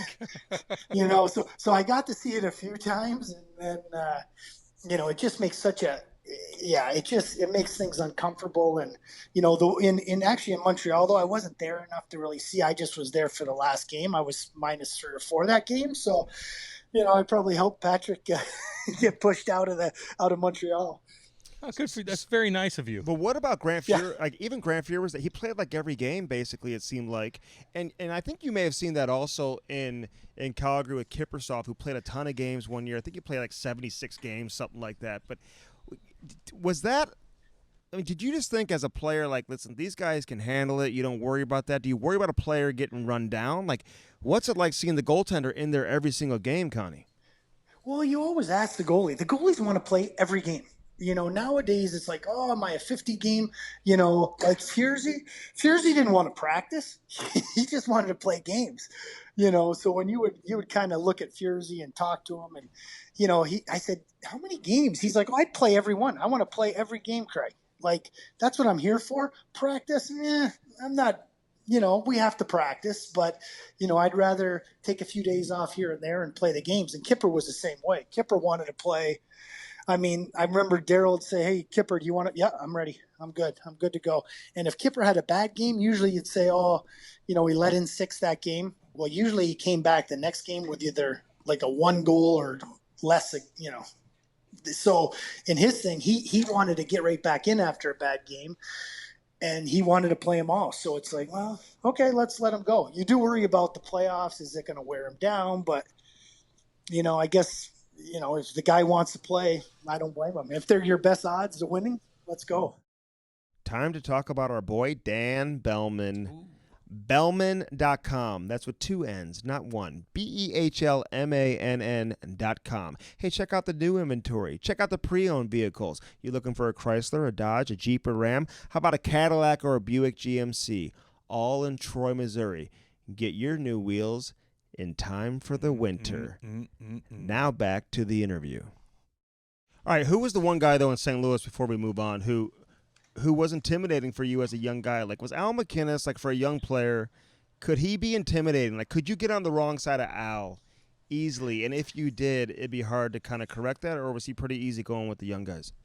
No, you don't want to get on the wrong side of Al. Like, literally, I remember one day, I think it was Corso was in there. He just got called up, and we're all upstairs at Chesterfield in the ice. And we're sitting there, we're working out, we're doing it, and he's kind of standing around Corso, like not doing anything. Like Al snapped, like gave it to him. And I'm thinking, I just start working out even harder. I'm like, oh boy, we don't want to get on, Al's bad side. I mean, he 95% of the time, Al was amazing. Like, I love Al. I used to go ride with him, pick him up, drive him wherever. But, if he snapped, you knew it. But you could get back in the good books. You weren't in there. He was just making sure everybody did the right thing because he wanted to win. I mean, that's the one thing, Prongs was the captain. Al was the captain. It's tough to say. Hully, captain. You had those three guys. Each of them were a captain in their own right, to be totally honest with you. But Al was if he got mad, everyone got a little nervous and quiet for sure. Okay, so note to self, all you hockey parents and stuff, don't be fucking lazy. Whenever there's a workout and you got a 40-year-old guy who's been in the league a long time, who's one of your leaders, and you're not working out and he is, that's on fucking you, though. That Al should be pissed at you for that, right? I mean, like, exactly. Was there any more to him being pissed off all the time, or is it just some young kid in a weight room not doing his shit? Because that's understandable. Yeah, I mean, Al, the one thing about Al didn't embarrass guys. Yeah, I remember coming off the ice, and Al would be like, "Hey, Connie, come here for a second," and he would say, "That's not good enough. Like, we need you to win, block shot, whatever it was he wanted you to do." And when the coaches can say it for sure, which I think but when you have Al McInnes saying, "Hey, that was not a good enough period. We need more from you. If we're going to win this game, you need to do whatever he said at that particular moment." It meant you're like, okay. And he's like, "Hey, I'm going to be better too, but let's go. Let's do this." And you're like, holy shit, I got Al just not happy with me. I got to get going here. So, I mean, that's what made him such a good leader. And, you learn from these guys. Everybody's got their own way about doing things. And, I really respect. And I told Giordano about Al and those kind of things. Don't embarrass guys in front of the whole team. Yeah. Maybe now and then it happens, but if you can pull them aside, you can get way more. Because as hockey players, we get our backup. What? Are you talking to, we're pissed off when you embarrass us? But to pull us aside, I'm like, okay, we want to do well. We want to do the right thing. So I think that's what made Al such a great leader, is the way he did it. He would call you out if it was, in front of everybody if he had to, but most of the time he just pull you aside and say, "Hey, you need to be better. This is what you need to do. Let's go." Okay. Yeah, he should. That's why it's so important to have people like you on the staff who played and can kind of pass that down to players. I mean, because some stuff you just don't learn on your own. Sometimes you need somebody to kind of provide you a little bit of guidance, and you obviously can do that in Calgary. But when Joel Quenneville got there in St. Louis, like, why did you end up getting traded? Did you and Q see eye to eye? Because your numbers dipped down a little bit. Like what was going on with you and Quenneville? You know what? I don't know. At the beginning, it was amazing. I mean, Joel brought me in right away. Said, "Hey, I need a third line checking guy, center. This is what I need." And he was unbelievably. By the last year, I don't know. Joel wasn't overly excited with my game for whatever reason, and just.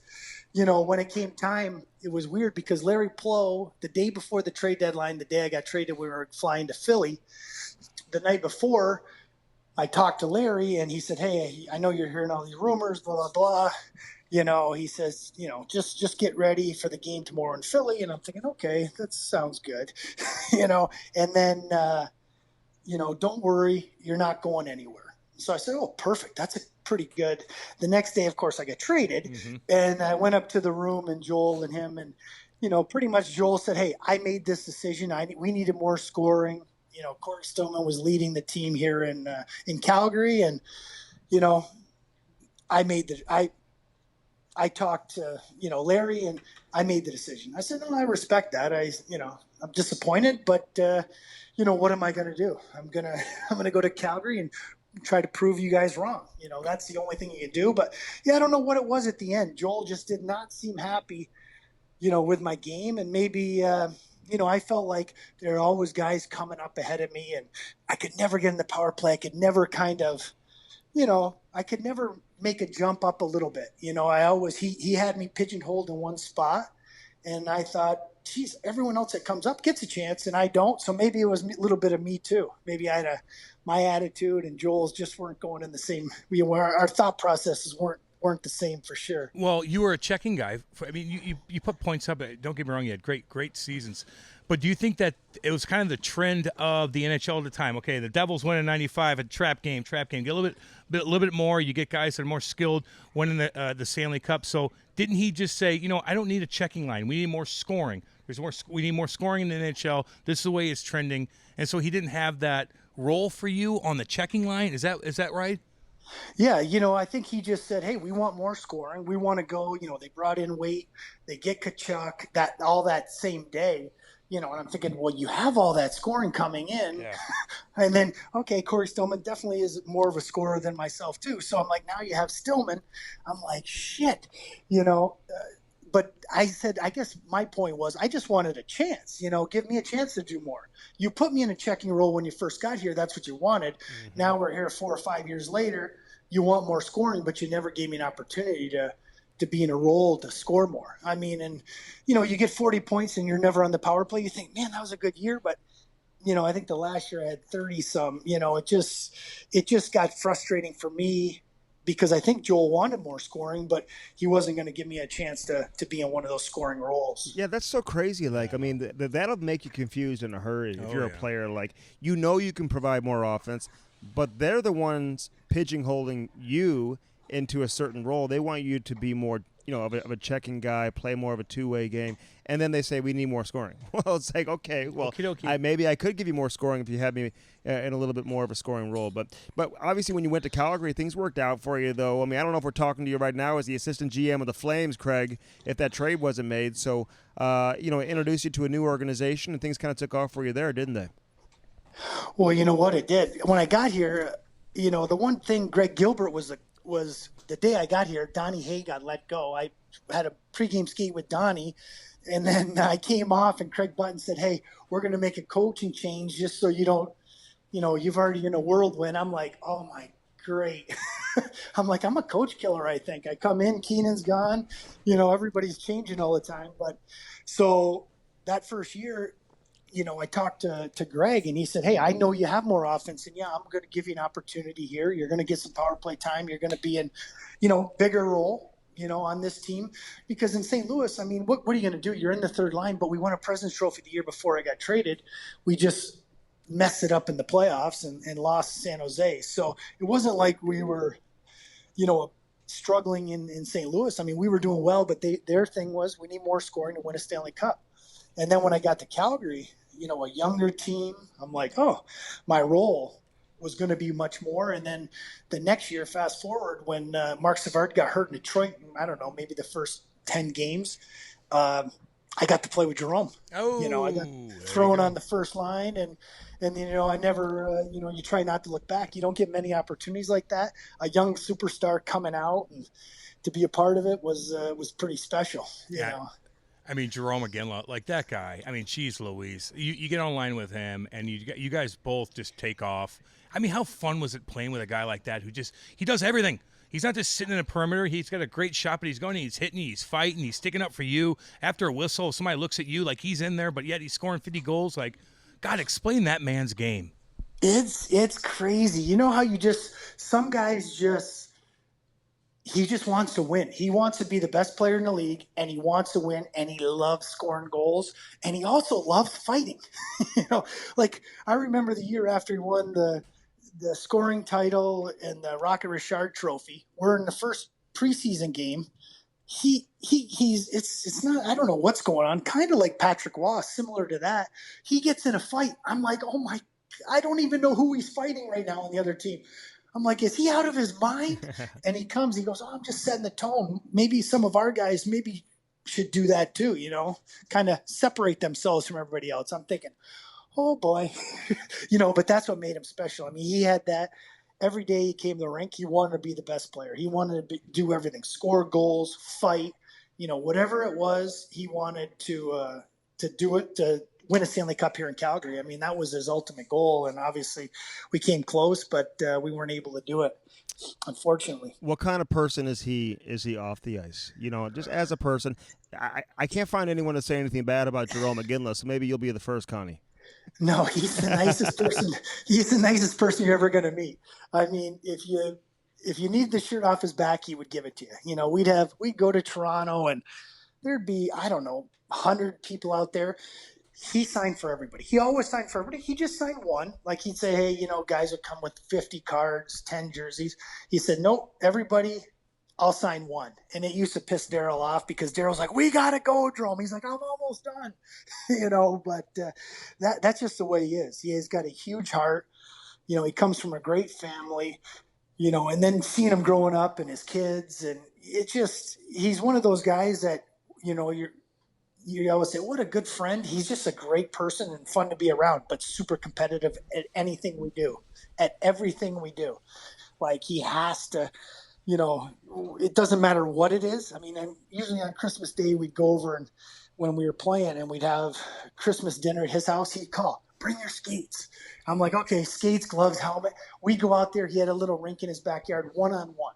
I'm like, that's just the way he was. He just he's very competitive, and he's always like, let's whatever it is, darts, ping pong, tennis, golf. He's that guy.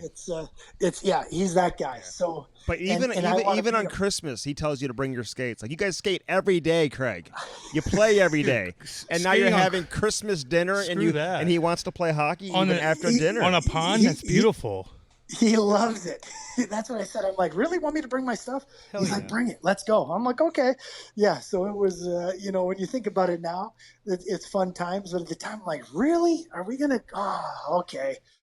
Andy Strickland and Cam Jansen here for you for GadgetBuyback.com. Yeah. Gadget Lab, they got a store here locally if you're in St. Louis, 5541 Telegraph Road. Here's the deal. You got an old phone, maybe a cracked tablet. Maybe it's perfect, but it's a little bit older. Turn it in right now. www.gadgetbuyback.com. Upgrade your devices, phones, computers, watches. Anything. Doesn't have to be Apple either. No. Get those tablets turned in. Again, www.gadgetbuyback.com. 877-772-8880. Now back to the interview. Yeah. Yeah, you are. No, because that's what you're Canadian. You're half Canadian. No, you are Canadian. No, he's like Canadian who played for Team USA. Well, I'm just saying, that's all these Americans, we have a big Canadian listeners in Canada. A lot of our listeners are in Canada, but just the ones that are in the U.S., that's a thing. On Christmas and New Year's and even Thanksgiving at times up in Manitoba and Saskatchewan. You're on the ice. You're on the fucking ice. The snow's coming down. That's part of it. So, Conroy, you're bringing your skates out. That's what you're doing. It's Christmas, baby. And we're playing. And you're eating, funny and you're eating butter tarts. Okay? Exactly. Okay. My one buddy just called me or texted me today. He was like, hey, he's up in Invermere. He's like, hey, it's starting to freeze over up here. When Christmas comes, you got to bring the skates. He took a picture of last year's rink. It looks pretty awesome with the mount. That's what they do. You know what? It's especially right at Christmas with the World Juniors, everything outdoors. Yeah. It's heaven, every man. Little park, they have them. Even my little park up the hill, they put outdoor rink. The one big outdoor rink where the hockey's played, and then another one where people can just skate. So that's what we do here. There's lots of rinks. You know what we do here? We do the same thing, actually, Craigie boy. And we get on the ice, and then the ice it melts, and we fall in and we drown. Yeah, that's what we do in St. Louis. And then it freezes the next day. Then we freeze over and we're dead down underneath. And then it's 65 degrees the following day. Then a tornado, and then a hurricane. Yeah, and you wonder why I always look so confused, Craig. I have no idea what the hell the weather's going to be. Going on this here, is man. the most confusing place on the face of the earth.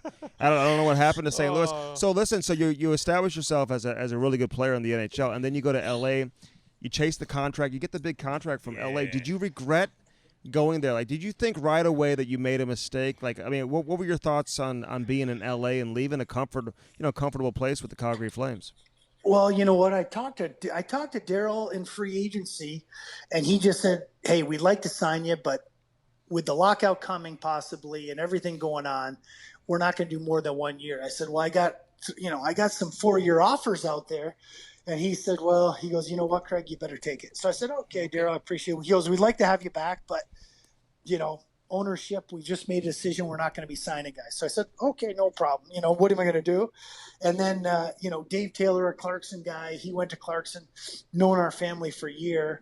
He was the first one to call, and I just felt comfortable. And then Pavel Demitra coming in. And, I looked at what we had, and I actually thought Chris Pronger was going to come with us, but he pretty much took advantage of me, and he decided to go to Edmonton. I think I upped the bidding for him with with LA, and then he took off. I was like, great. So you're saying like once you went to LA didn't have the money like to make the trade for him or what? No, Dave came to me, said, hey, Pronger's out there. Is there an opportunity? Would he come to LA? I said, yeah. So I think what Prongs, which is smart, probably took a little bit of, felt what was out there and, used everybody to see what he could get because he always gets paid. Oh, yeah. He plays 40 minutes a night.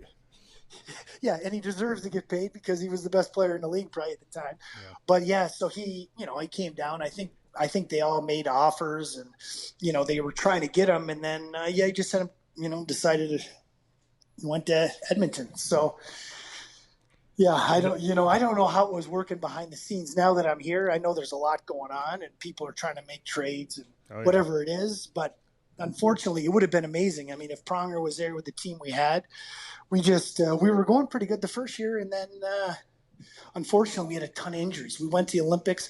Dimitra, Frolov both got hurt at the Olympics, so they didn't even get to play when we came back. And that's the only downfall to the Olympics is the injuries that happen when they're there. That's true. But, you got left. You would have been left in Red Deer anyway. So if Prongers would have went, they would have left you in fucking Red Deer. They left your ass there. An outdoor rink. It's not like you're in Scottsdale. It's not like you're in fucking Chicago. You go get a steak. You're in goddamn Red Deer, and they're like, "Well, you're close, but we're gonna leave you here." What the hell was that all about? I couldn't believe it. Yeah, I mean, you come off the ice, you do an outdoor. It was a nice day. I'm like, come off. Hey, Dean wants to talk to you. I said, oh, okay. So I'm like, hello. They're like, we traded you there. I'm like, traded me where? I'm like, I'm standing in Red Deer. He's like, oh, we traded back to Calgary. I'm like, oh, it wasn't going well. Mark Crawford and I weren't seeing eye to eye anyways. Again, probably like Joel a little bit. He was not happy with me. And so next thing you know, I'm like, oh, okay. So I pack up, I quickly go in, I get all ready. And as I get out, the bus is leaving. I'm like, well, what? And so they said, oh, they'll have a car come for you and pick you up. But it's about an hour and a half to Red Deer. So I sat in a little warming room for about an hour, and then they picked me up. And then I had to go get there. I had to go down to their hotel. I had Mike Camilleri leave my bag at the front desk so I could go down and get it and then bring it to my hotel. He probably took all your tape. He probably stole all your fucking tape too. Hey, listen. So were you excited to go back to? I don't understand this. How come LA? Why did they leave you at the outdoor rink though? I know you got traded, but they didn't say, "Hey, we're going to leave." I know they're going to have arrangements for you. They didn't even tell you. I mean, this is like Gerard Gallant all over again. Oh God. Yeah, they just. I guess I'm no longer part of the team. I'm done. I mean, that's how it is. That's so horrible. You're 12 years in, man. Listen, I'll never forget when Pronger, when he got traded to Edmonton, and he and I were talking like all the time. This is before Twitter and all that, before the trade went down. And talked to him late that night that he got traded, and I wanted to do an interview with him the next day. I mean, obviously Chris Pronger getting traded. He said, "All right, be at the rink at like 8:00 in the morning." I get there at 8:00, Craig, and he's getting dressed in the referee stall. I'm like, "Why aren't you in the dressing room?" They're like, "They won't let me in there. I'm no longer on the team." Like that's how quickly things turn around. Is Petro going through that right now? I think Petro's going through that right now too, man. I mean, once you sign on a dotted line with another team, like they turn the page on you pretty quickly, don't they? Oh yeah, you're done. Like they, and it makes sense. I mean, it does. It hurt because I'm like, why did we do this? We couldn't have practiced in Calgary, so I was already in Calgary. No, no, you're stuck in Red Deer. But weren't you excited though to go back to Calgary? I was. You know what? The first year everything went really well in LA. Like I was playing a ton. The next year I came in, Crawford came in, Dean Lombardi was the GM, and I was. I could tell right away I wasn't going to play much. They had a plan, and obviously that plan won them a couple cups. So, I just wasn't part of it. So, you go from 66 points down to I think I had 12 or 13 in the first 50 games. If you don't play, what are you going to do? And I could tell Mark was not he wasn't a big fan of mine. And so for me, even as much as I loved being in LA, to be able to come back to Calgary was that was a huge thing for me. And then, I think even at the end, I came back and they put me in position. I think I had 21 or 22 points in like 27 games. So it wasn't like I was an awful player, but you start questioning yourself when the new coach comes in and you're not, that just shows you how much a coach can affect you. And, if he doesn't have time for you, you start getting in your head. You're not, it's hard to be mentally tough as pro athletes we're supposed to be, but, you start questioning everything a little bit. Well, why didn't they like you though? You're a two-way now player. He's scoring too much. You're scoring. Like, what is it? Like, you're a two-way player. And the nicest guy in the room. Nicest guy in the locker room. Everybody loves you. The media goes, you take the burden off the fucking captains. Why do these coaches not like you? I don't get it.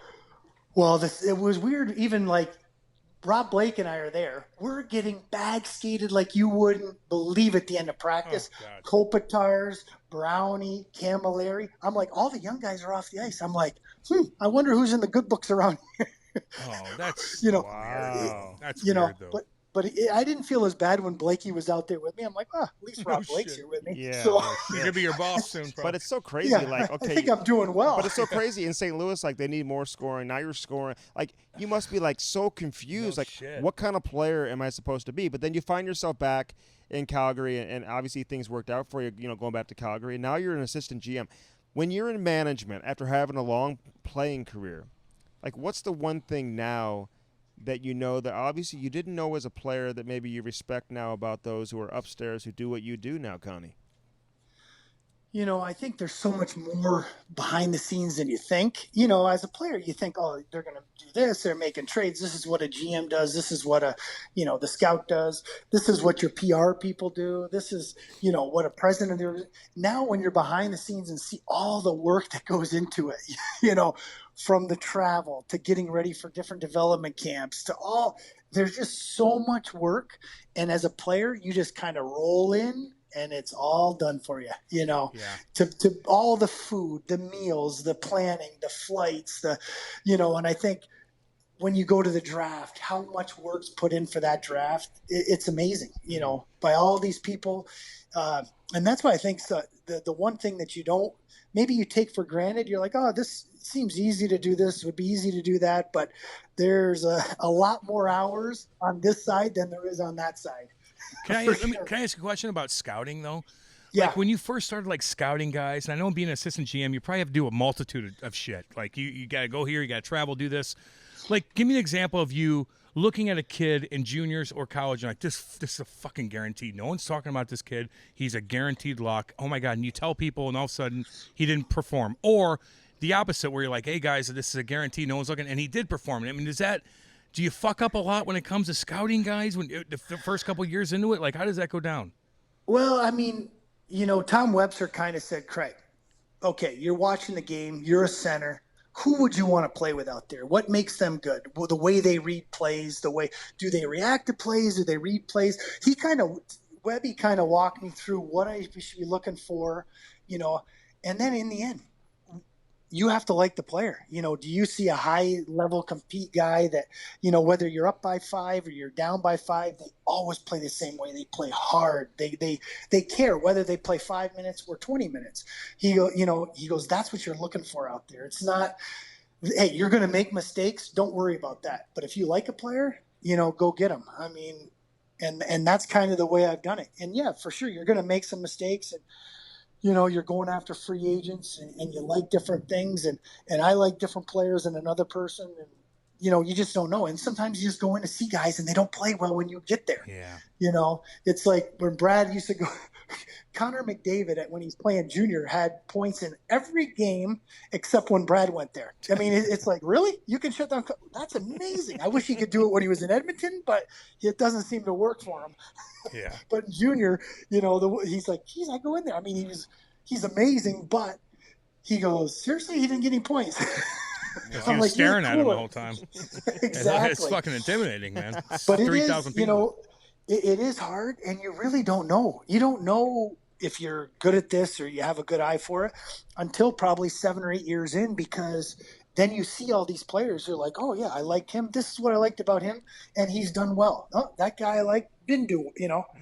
but you're trying to get all the information and put it together, what you see on the ice and off the ice, and then do the best you can. I mean, in late bloomers, like we were saying with Josh Dunn, those are the guys you're trying to find. We got a guy, Connor Mackey. We brought him to development camp. He went to USHL, Mankato, and then finally, I offered him 3 contracts, and he finally took the third one. I was like, man, this is not going well for me. Hey, fourth time's a charm. All the scouts, they only tell you when they get one right, though. No shit. They never tell you when they were wrong.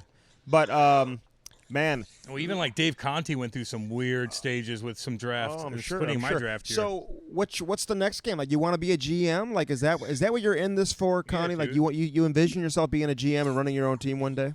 Yeah, I mean, I think that's the you want to put your time in, and you want to do everything, but you also want to be the boss. You want to make those final hard decisions and kind of build your own team. The one thing, Brad's been great to me here. We're all a part of it.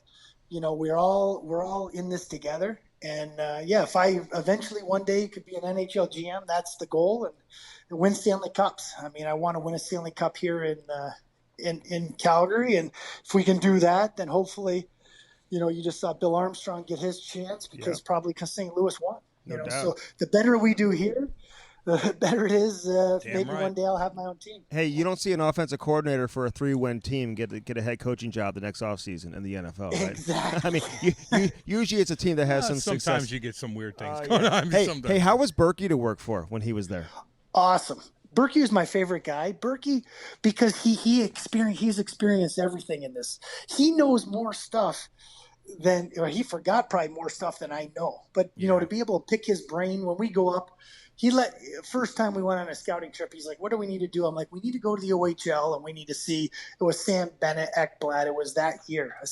He said, perfect. He said, let's go. So I'm getting ready. He's like, we're going to stay at my house. So I'm like, what? I'm like, no, I'll stay at a hotel. He goes, no, you're staying at my house.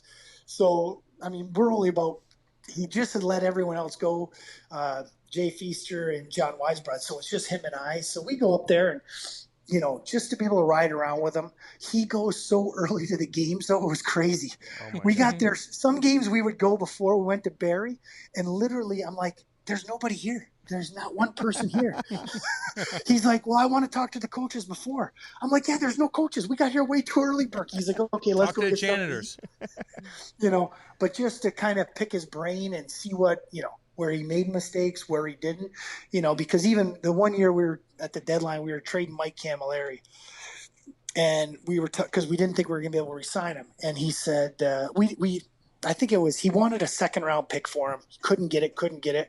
Someone offers a third round pick, and I remember thinking, maybe we should just take the pick. Like, he's like, Craig, we're not doing that. I goes, why? He goes, first of all, because if we take that pick now, next year come this time, they're going to say, I would rather he wanted to sign Cammy. Like, we tried to sign Camilleri, but I just had a bad feeling. But he said, if we do that now, next year it's going to come back and haunt us again. So he goes, you know what? Sometimes you get what you want, and sometimes you don't. And if you don't, we're going to hang on to Cammy, and we're going to try to re-sign him and bring him back. So I said, oh, okay. And those are the little things that he said. And the other thing is, don't lie to people in this business. Mm-hmm. He goes, if you say, hey, I want to, if you can't say I have a first round pick for a guy, and then come back and be like, well, why didn't you take the first round pick? Yeah, I just didn't feel like it or whatever, because he said it's such a small world, this little hockey community. If you lie once, everybody knows. You're a he liar. Said, so, yeah, you can say, hey, I want a first round pick. I have a second round pick right now, but I want a first round pick. Yeah, you can do that. But, your word is all you have. So I'm like, okay, perfect. So little lessons. He's got a million of those. And wow. He's very smart. He knows more stuff about lake effect, snow, and birds than anybody I know. Oh, he's right up my alley. Does he know about tornadoes? Because I do. He would, and wars. I could do that. Like, wow. I could do that. All that stuff. He's like Hitch. Yeah, it's that way too. Yeah. We all need to hang out there, Andy. Hitch does the reenactments.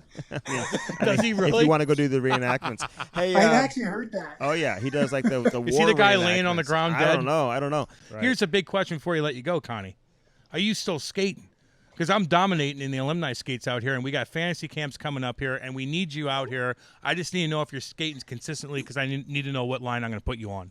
Yes, I'm skating. Oh, I figured Yes. that. Well, right now they're not giving us any ice at the Dome, so I gotta get going. I had a Friday thing, but they've shut everything down here. So to be honest, I haven't skated much, but I'm ready. Okay, well, I've been skating with, get on the bike then. I did skate with the boys in the bubble though, and my team did win. Okay. Oh, yeah. All right, I'm going to cut Andy. You're new on the team. We're good to go. Hey, listen. I was talking to one of your former teammates, though, today, and he said you got to ask him about this weird drink he used to drink, like, prior to games. Like, what is this? Green char snoo? I don't even want to say what they were, like, talking about, the effects that it could have on you. Ooh, what is it? So what is this orange drink you used to drink? Look huh? it up. Ultimate Orange. Ultimate in Orange. juniors, the heart attack, Ultimate Orange. Is that what you're talking about? Yes. Oh, Jesus, Yes.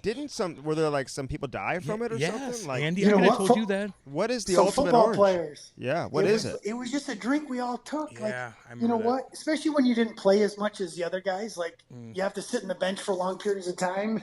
So I'm like, I would take this drink and I'd be wired before the game. The only problem is I couldn't fall asleep till about 2 o'clock and 2 or 3 in the morning every day anyways. So Well, we were at the bar anyway, weren't we, Connie? I mean, in good juniors. point. Yeah, the cares? old. In Potsdam. He didn't play juniors. Oh, whatever. Especially when we- College. Cam Slow. Well, I mean, Especially it is when we what get it to is. spend the night. Yeah, to spend the night. Now they have the charters. All we do is get back on the charter and go to the next spot. Yeah, easy peasy. Wow, good stuff, Connie. Hey, You're the listen, man. man, appreciate you doing this, and congrats on all your success, dude. Honestly, it's been great to see, and we wanted to get you on. I'm glad you gave us some time. You're the here. man. Well, thanks for having me. I appreciate it. You guys have a great day. Right Okay, on, Connie. Take See care, you, buddy. Connie. Good Take luck. care. Take care. Bye. That was Craig Conroy, episode number 94 on the Cam and Strick Podcast. Assistant GM. He will be a GM one day. I know. Oh, you know that. I mean, I don't know. Maybe he will. Maybe he won't. Scott Melby will be one, too. I'll throw that money down. Well, that's what happens. They come on here, and then all of a sudden, Funny how that works. you know, so Funny how that works. and who might be in Calgary, might not be in Calgary. He grew up so close to the Canadian border, Potsdam, New York. Dude, he's a Canadian dude. Is he? Yeah. Played for Yeah. Team USA, but then you find out his dad's Canadian and He's stuff Canadian. like that. I know. He's know. half and half. His kids were born in the States. All of them? I think 3 of them, yeah. They got, does he And have he's all got daughters? 3. All daughters. Oh, wow, yeah. Yeah. 3 They're daughters. probably great athletes, man. Probably. They're probably fucking awesome athletes. He's a dude. great athlete. If I had 3 daughters and I had a bunch of money, I probably wouldn't do anything. And I'm saying Craig Conroy has a ton of money, but if I made a ton of money and I had a bunch of kids, I wouldn't do a motherfucking thing but follow them around everywhere I went. Really? Every fucking where I Yet went. you hate kids. Oh, I hate them. No, I don't hate them. I'm the best around kids. I'm like a fucking clown. That's why people hire me to be around their kids. I don't even have kids, and they want me to be around their kids. I have kids coming to my house, bang on my door for me to play, go out and ride bikes with them on their little bike, and then their parents come around, and they don't even tell the kids to get away from me. Really? I'm 36 years old, Andy. And they drive by, they're like, how you doing, guys? Keep talking to him. Oh, good. I'll see you later for dinner. I'm like, what? Get your kids away from me. I'm riding bikes with 10-year-olds. I'm 36 years old. But Conroy, Fuck. very smart hockey guy, Yeah. though. Huge addition to that organization, and he's just elevating himself, man. He's moving up and up and up and up, and he just gets it. He's He smart. gets it, man. He's and he's laughy. a great example for the young guys, Oh, God. and great example for the veterans, too. Andy, if I was a young kid and Craig Conroy's there, I'd be like, dude, Connor, come here. Can I talk to you, dude? Can I go? Yeah. Can I get a beer with you? Connie, let's go out. Connie, can I get a beer with you, dude? He's like, fuck yeah, dude. What do you got? What do you got? I go, what do I need to do, man? What did Jeff What do I Courtnall need to do in do, this man? situation? Like, what do I need to do, dude? And he's like, fuck, man, I'll tell you, blah, blah, blah, blah. Like, that is so fucking awesome. So valuable. So awesome. Who Not was saying every who was kid. that guy for you? What, Keith Kachuk? No, as in Jersey? In Jersey. Oh, early? I don't know if I had anybody in Jersey like that. Really? Everybody was so old. I was trying to be so cool with all the guys. Chuck said, this is They our go tell me to savior. go fuck myself. Are you kidding? Hey, Matvachuk. What, motherfucker? Get the fuck out of here. You hanging with us or not? I'll rip your shirt off and give you $300. Ask him about how I need to play. Tell me to go fuck myself. You come on with the boys or no? That's how I learned. Yeah. I just figured it out. But I forced myself to hang out with the older guys. I'm not going to be like, Marty, tell me about my career. Like, he's like, what, motherfucker? I'm like 36. I got shit to do. I don't know. Think about that for a second. Good. I'm going to think about that for a second. I'm going to think about it. Remember, I told you when I first met the guys what they did to me. Yeah, I know. That's what I'm talking about. You're our savior. You're our savior. I'm getting him on. I'm fucking bashing him. Well, now we have to get him on. That motherfucker, I love him. We got to talk to Matt. I'm going to get that motherfucker. Chuck. Great player back in Dallas, too, so man. Funny. Always loved Fuck, watching is he Matt. funnier than dog stay shit. at home D, man. Who could move the puck, too, man. I had a blast with him, but he tortured me for a little bit. Yeah, let's talk about it. You're our savior. You're our savior. What? Well, I would have said the same mean? thing if I were him. What does that you mean? walked in I didn't even know what it with meant. your sweatpants. I didn't know what savior meant. You I'm don't not even religious. dress for the occasion. I just drove 3 hours with my parents. And you got Dennis with you, like you're going to a youth hockey tournament? My dad and mom walk in like, hi, and they're all like, who the fuck are these hillbillies? This is our savior. I'm like, oh, does that mean I'm Jesus? Go ahead. Okay. Matt Vachuk and all that other stuff, including Craig Conroy, brought to you by CarShield and CarShield.com. Mention the promo code CAM. You'll save 10%. Fuck yeah. We're going to CarShield to shoot some footage and some promos. I'm working out tomorrow hardcore, too. We may switch that. I'll look jacked as fuck. Oh, before you go? Yeah. Yeah, okay. Well, you got to get up early for that then. And don't I always? 800-857-2481. Mention the promo code CAM, and you're going to save 10%. Structure that deal the way you want it, short, long, whatever it is. Get that protection. Get it with CarShield and CarShield.com. Bud Light Seltzer, all the flavors. You know what they are. Strawberry, black cherry, lemon lime, mango, pineapple, grapefruit. I mean, whatever it is. Get those ugly sweater packs, ugly Christmas sweater packs. Yeah, baby. I want to see them under your tree, and I want to see those pictures sent to us. Yeah, put them in our inbox. Let's go. Where's your chill zone for the holiday season? People are like, fuck, man, I went through hell today, or this year, Cam, but here's my chill zone, dude. And I'm like, fuck yeah, Tis man. the season for a chill zone. That's what I'm talking about. Let's go. I love it. Bud Light Seltzer, BudLight.com. Have it delivered to your house. 5% alcohol, less than a gram of sugar, 100 calories. Bud Light Seltzer, unquestionably good. We've been telling you that forever. Keep it handsome and fight ugly. We're fighting the ugly. You know what? And some of that ugly may be bullying, which it is, because proceeds from the Fight Ugly hoodies go back to the Montreal Resource Center. But, you know, cancer is a fucking ugly thing, too. Oh, God. We fight cancer, too. It's a motherfucker. And this is Hockey Fights Cancer Month, man. We're doing that all month long. We do everything, dude. We do. Anything. Yes, sir. Anything. You guys, any little thing we'll help you with. Like, honestly, like, we love it. The bullying, anything. If you're in a jam and you need somebody to talk to, like, fuck, I'll talk to you. Yeah. I swear to God. Yeah. And we'll raise money for whatever we need to. We get the game. We love it. We understand it. But I like how you guys reach out to us, man. I really, really do. The anti-bullying, one other thing on anti-bullying, too, guys. I got bullied a little bit, but I stuck up for myself, and now I've told the situation. Not all bullies at a young age are bad people. Just remember that, guys. I'm not going to be a full thread. Rehabilitate themselves. I told you the kid, that big motherfucker Raven, pissed all over me and fucking owned me. And I fought him, went toe-to-toe with him. I get in the principal's office. We're supposed to not be sitting next to each other. We did. And everybody's freaking out in the office. Like, why are they sitting next to me? We're like, we're friends now. My mom and dad had him over 2 weeks later. And he's a good kid. Well, he is just a good so kid. you know. Bad Great neighbor. story. That's all. Great story. I'm good. So we fight a lot of things with the Fight Ugly. Get that Fight Ugly hoodie today. If you want to know what it looks like, check out our Instagram. Check out our Twitter. We got pictures taken with Matthew Tkachuk and Patrick Maroon. And we have them out in the hands of several other NHL players. You'll be seeing more and more of these Fight Ugly hoodies. KeepItHandsome.com. Mention the promo code Cam and Strick. You're going to save 15%. You can also buy them at Amazon.com. Check out our website, www.camandstrick.com. Camandstrick.com. If you want to everything, sponsor the podcast, you want to be part of our team, you want us to pump your tires and take your business to the next level. Yeah, talk about your boat, whatever. Let's go. I'll do, dude, whatever. Just whatever talk you need, to us. Whatever you need. You're talking to us. Yes. You're not talking to a big company. We own everything. Just so all y'all know. Yes. We own it. Yeah, we own it. We'll talk to you. Let's go. Fucking A. Hit us up. Let's go. KeepItHandsome.com. Bellman.com. BEHLMANN.com. You got a car, you're looking to sell it, they'll buy it from you, and they'll pay you top dollar for it, and they'll hook you up with a new car, a new ride. And you'll go off in style when you leave that lot. People will be like, damn, what happened to you? Oh, I want that dick. Oh, wait. Oh, yeah. If they leave it with if a girl would say, yeah, that's what I meant to say. Yeah. Like, oh, They're yeah, like, well, you got a nice car. What's different about you?